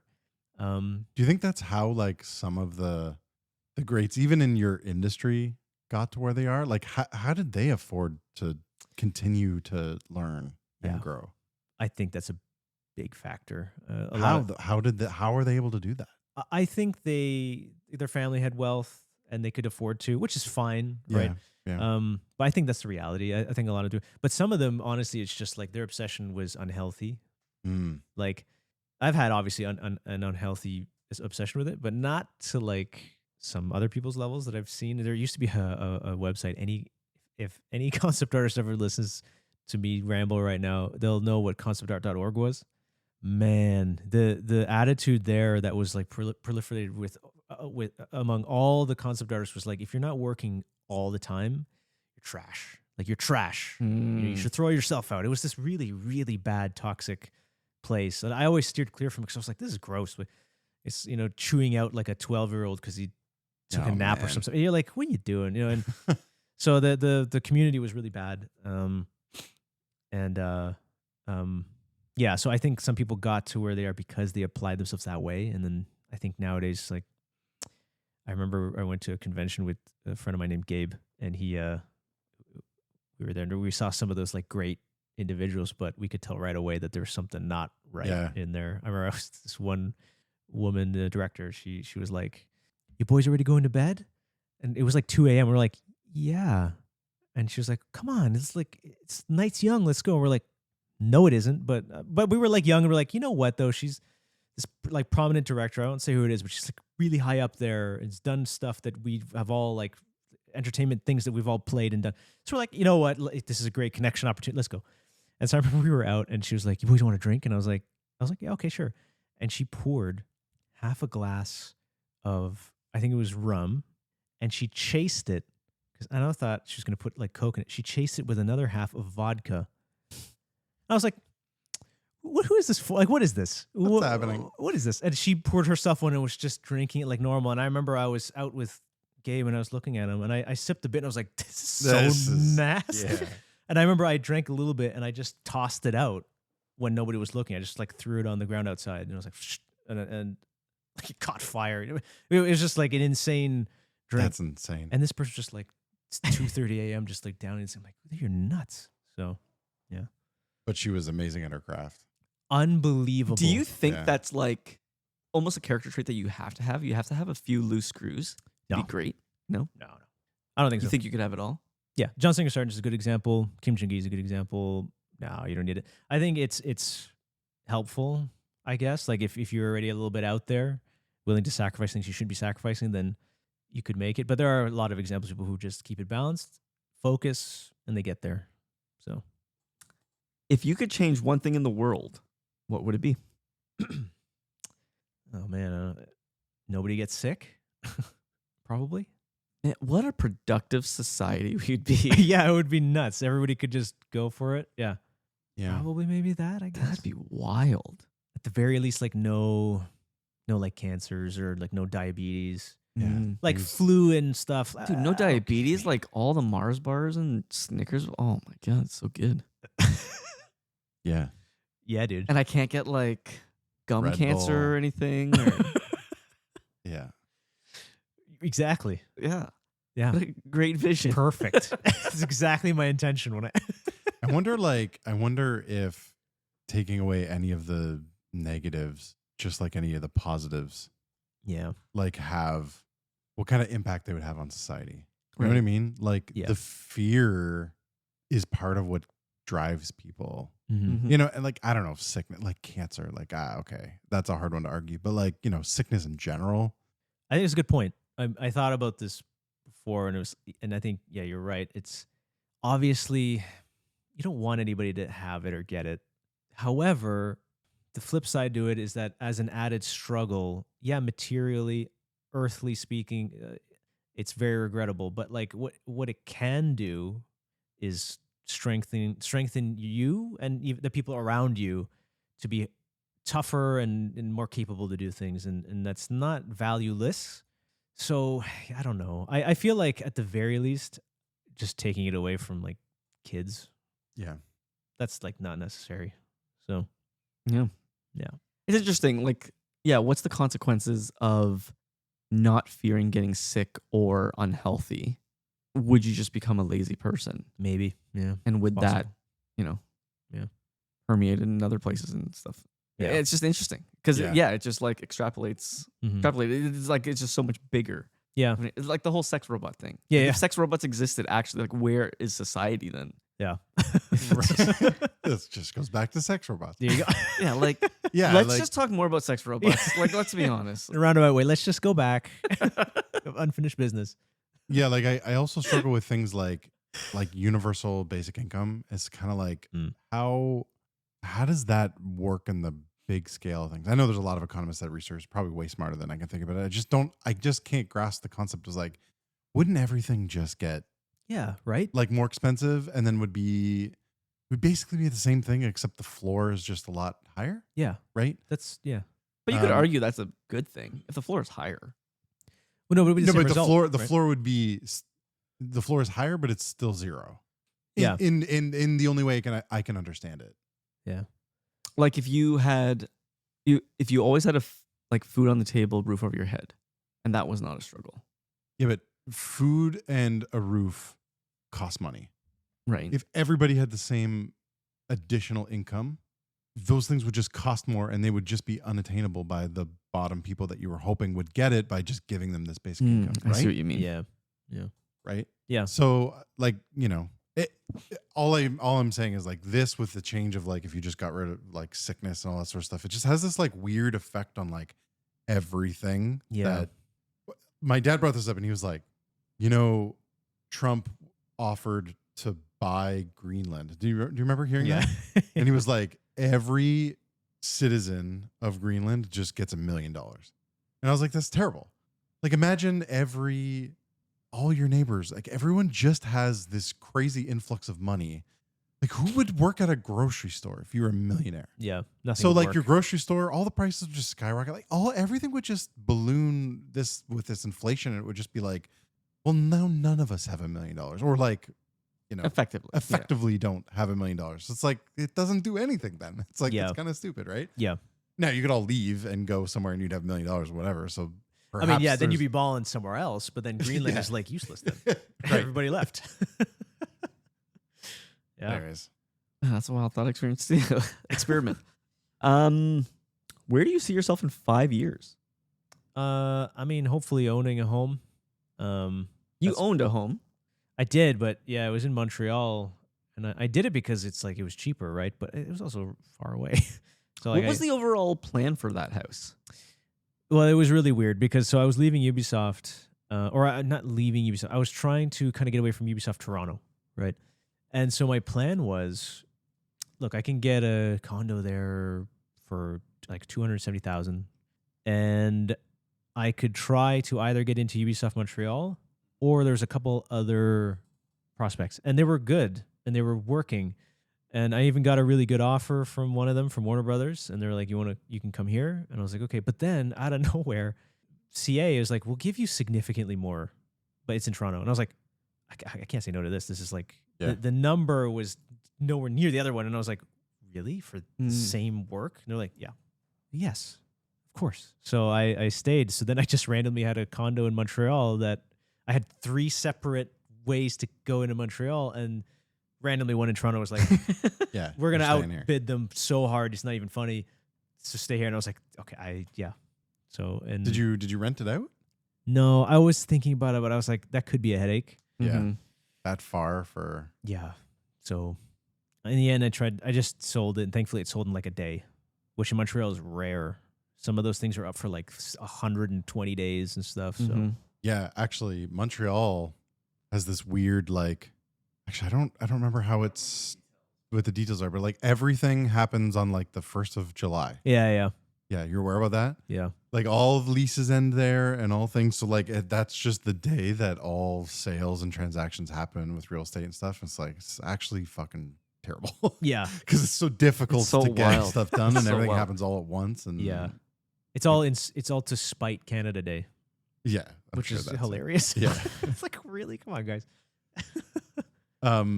Did you make money on it at least or A little break bit. even? Yeah. Okay. Yeah, Oh, you did? not a lot. Yeah. Nice. It wasn't a lot, but it was better than like losing. Yeah, of So- course. Yeah. So it wasn't bad, but Cool. How many kids do you want? I mean, I don't know. It's still a question we ask each other, but we're like kind of running out of time to make a call. Mm-hmm. I don't know. We're still kind of on the fence in a way. Not sure. If we were gonna have them, then not just one. It would be like a couple, maybe like 3 or something. Because in my mind, I just want them to have each other too. Mhm. Obviously, one day we're gonna be gone, so just having a bunch so that even if something happens to one of them, God forbid, at least they have a shot. So that would be the intention. But yeah, I don't know. Would you be open to adoption? You were Yeah, I thi- mentioning yeah. it's late. Yeah. I think so. Yeah, if we were just too late, and then one day we're like, we should have, or we can, and we yeah. I don't necessarily need the biology to continue. It's fine. Mhm.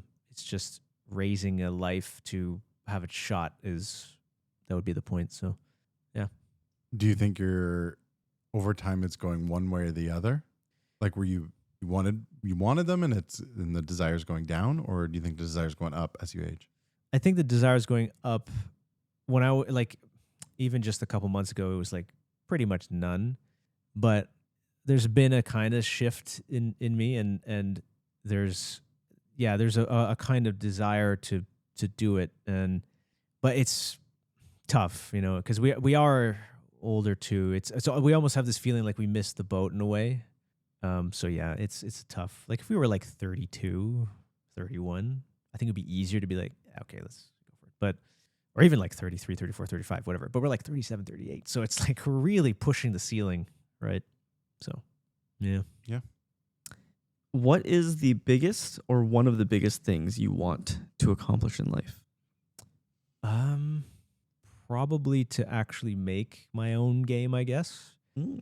Like to really try to apply the things I think I know and to see if it works. Like I have a lot of conviction in like things I think I understand, but I never really get to exercise it because I work at a company and I tell them stuff and they're like, whatever. They don't even think then it's and so I'm like, I'm convinced. They're like, no, I know these things that could work and it should work, but I've never executed on them. So it'd be nice to try it and actually see if it would stick, and people would be like, oh, this is interesting because of all these things. And so And when you picture like making your own game, how much of it is like you? Like, are you making the art? Are you making the dialogue? Are you making all these things?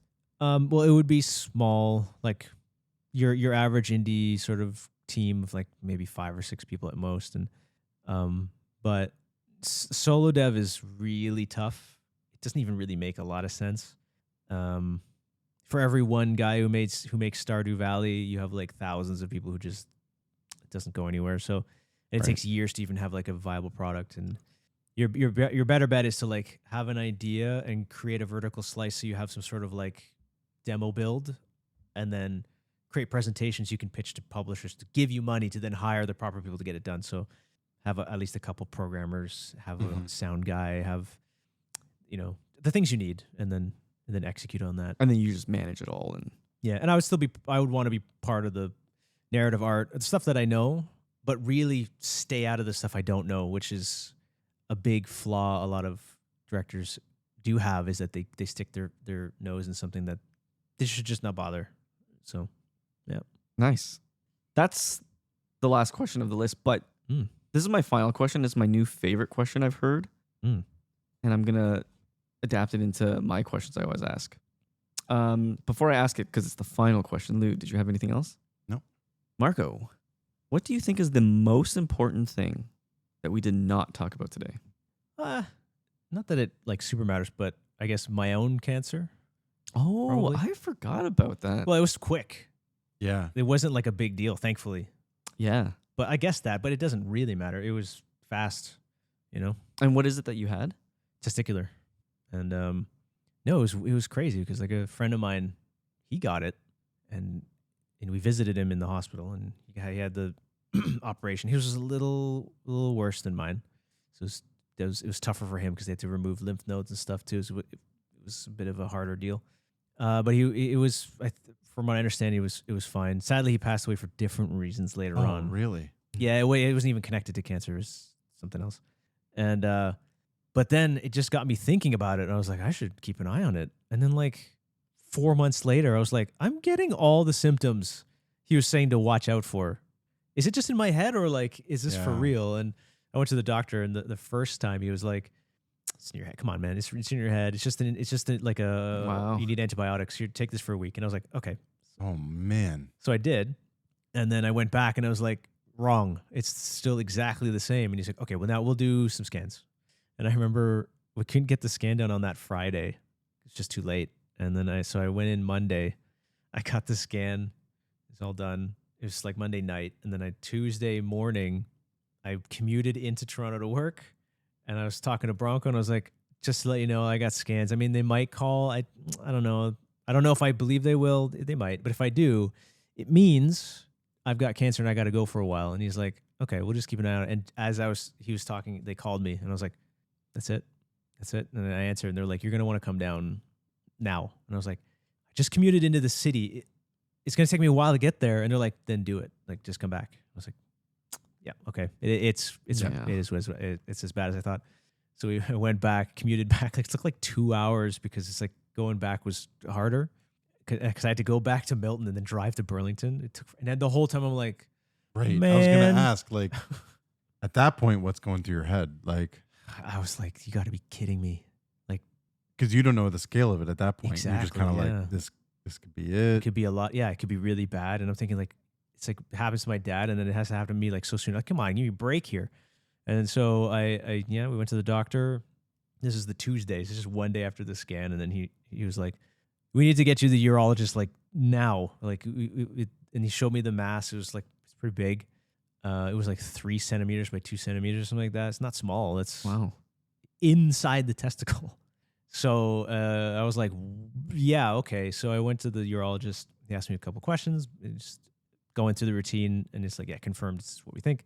And then he's like looking. He's like, well, we're gonna have to have the operation. We have to get it out. And I was like, it's fine. Yeah. I don't have any problem with that. And he's like, you're sure? Because like sometimes guys have this issue. He's telling me like, Okay, they're but like, but is there any way to save it? Like they have this issue, and I'm just like, get the traitor out now. Like I don't care. Like it's fine. He's like, okay. If you feel mentally ready to go, we can go soon. And he was looking through the calendar, and the receptionist was like, doctor, you are booked for like weeks. Like we don't have any space. The only space is literally tomorrow morning. you're like, okay. And I was like, up deal. And he was like, Yeah. are you that's really fast. I was like, yeah, good. What's the problem here? And he was like, okay, I'll Do you have pencil time you in. today. What do we? Yeah. He's like, I'll pencil you in if you're good to go that fast. I was like, yes, no problem. So like, okay. So Wednesday morning I go in and I get it taken out. So like Monday scan, Tuesday talk to Jesus the urologist, Christ. Wednesday it's out. And I'm like, Yeah. beautiful. And then from there, there's like an additional scan check. Yeah, so this was a hilarious problem. I went in to get the CT scan at Joe Brandt, and the image guy didn't tell me anything was going on. So he just like puts a needle in me, and he's like some fluids going, and I'm like, what's happening? He's like, lay back and put your arms up, and I was like, okay. I'm laying there, and then scan starts to come up, and I feel like I'm on fire from the inside out. I'm like, dude, this feels wrong. So I turn, and I'm like, hey, is this supposed to burn like this? No answer. So I'm like, okay, don't move though, just because like you're getting scanned. That movement created a small blur right here on the scan. That wasn't too much of a Like, problem. like above your heart? Yeah, right around here. Well, right around here. It's like around in the lung. Okay. And so I go back for another scan, like 3 months later, because like we want to keep an eye on you in the beginning because like we need to know if it spread. They're like, we really don't think it did, but we need to be sure. And I go back in, and this time I'm perfectly still because I know the drill. But now there's no blur here, and there's this tiny speck that was always there, because like lungs naturally have a scar tissue, so you're gonna see little specks, but they think it's new, so they're like, there might be spread. And I was like, are you kidding me? And they're like, don't worry, it's really, really small. You're gonna come back in another 3 months, and we're gonna check it again. So I came back 3 months, and it's like, that's the exact same. And then so the doctor finally went back and looked at the first one. He was like, actually, we think it was a blur. I think it was just and I was like, man. So I got blasted with CT radiation 3 times in 6 months, which is too much. So I am irradiated. I have radon in my bones. Like it's gonna have a bad effect when I'm like 60 or something. Like it's gonna be issues. But so that's regrettable. One little turn might have sealed my fate when I'm older. But I mean, you gotta blame the tech at that point. Like Yeah. when they don't tell you what to expect, yeah. it's so bad. Like, why aren't you prepping your patients? Yeah. He just threw me in and he was like, all right, put your hands above your head. And I was like, okay. As the burning was like, yo, man. Then I learned from that point, it's like, that's normal. It's the fluid that's going in. But I didn't know that. So, Yes, say something Yeah. so that you know what to expect. Like, come on. Yeah. Yeah. But I'll tell you, when I went to Princess Margaret, man, they have their shit on lock. Oh yeah. Man, they're keyed in. Like I walk in at 9, I'm out by like 9 or 10:30. The whole everything's done. It's amazing. Yeah. It's amazing. So And then like, I don't know, I don't remember how I found out. Someone was like, we're going to Margaret's place. He might have cancer or whatever. So we like go over to your house and like, yeah, I did. And it's gone. And everything's Yeah, because we were fine. there the We're like, Thursday or "The something. You're like, fuck is this? you're like, I went to go check it out on Monday. Tuesday, I was confirmed. Yeah. That Thursday, we got it cut out. And I was like, what the shit? yeah, That was Yeah. wild. it was very fast, and it has honestly been fine since then. So that's And that's great. That's what I would want to happen, right? Is Yeah. like, it's done, bingo, bam, Immediately it's taken care gone, and whatever. I hope it doesn't come back, whatever. yeah. But I'm really thankful because if my friend didn't have it, That's fucked. I wouldn't have ever connected the dots because it's so subtle. You have a very subtle discomfort on your lower abdomen. And the amount of pride that you have, you're like, dude, I just have huge balls. Like, Dude, I'm my the balls are man. big, dude. Yeah. One of them's huge. This not is cancer. It's That's not awesome. cancer, this that's is just big this is balls. just power, you know? I'm the man. Yeah. Do you believe in anything like, I don't know, this guy got it and you, I don't know, thought about it and you somehow Oh, like manifested it? manifested it? No, I asked the doctors, like, are there contributing factors? I asked the doctor if I manifested cancer. Did I and he was like, manifest this? I don't think so. Yeah, I don't think so. Yeah, no. I asked if there's like things that you can do to make it happen. Like, did I do something? Okay.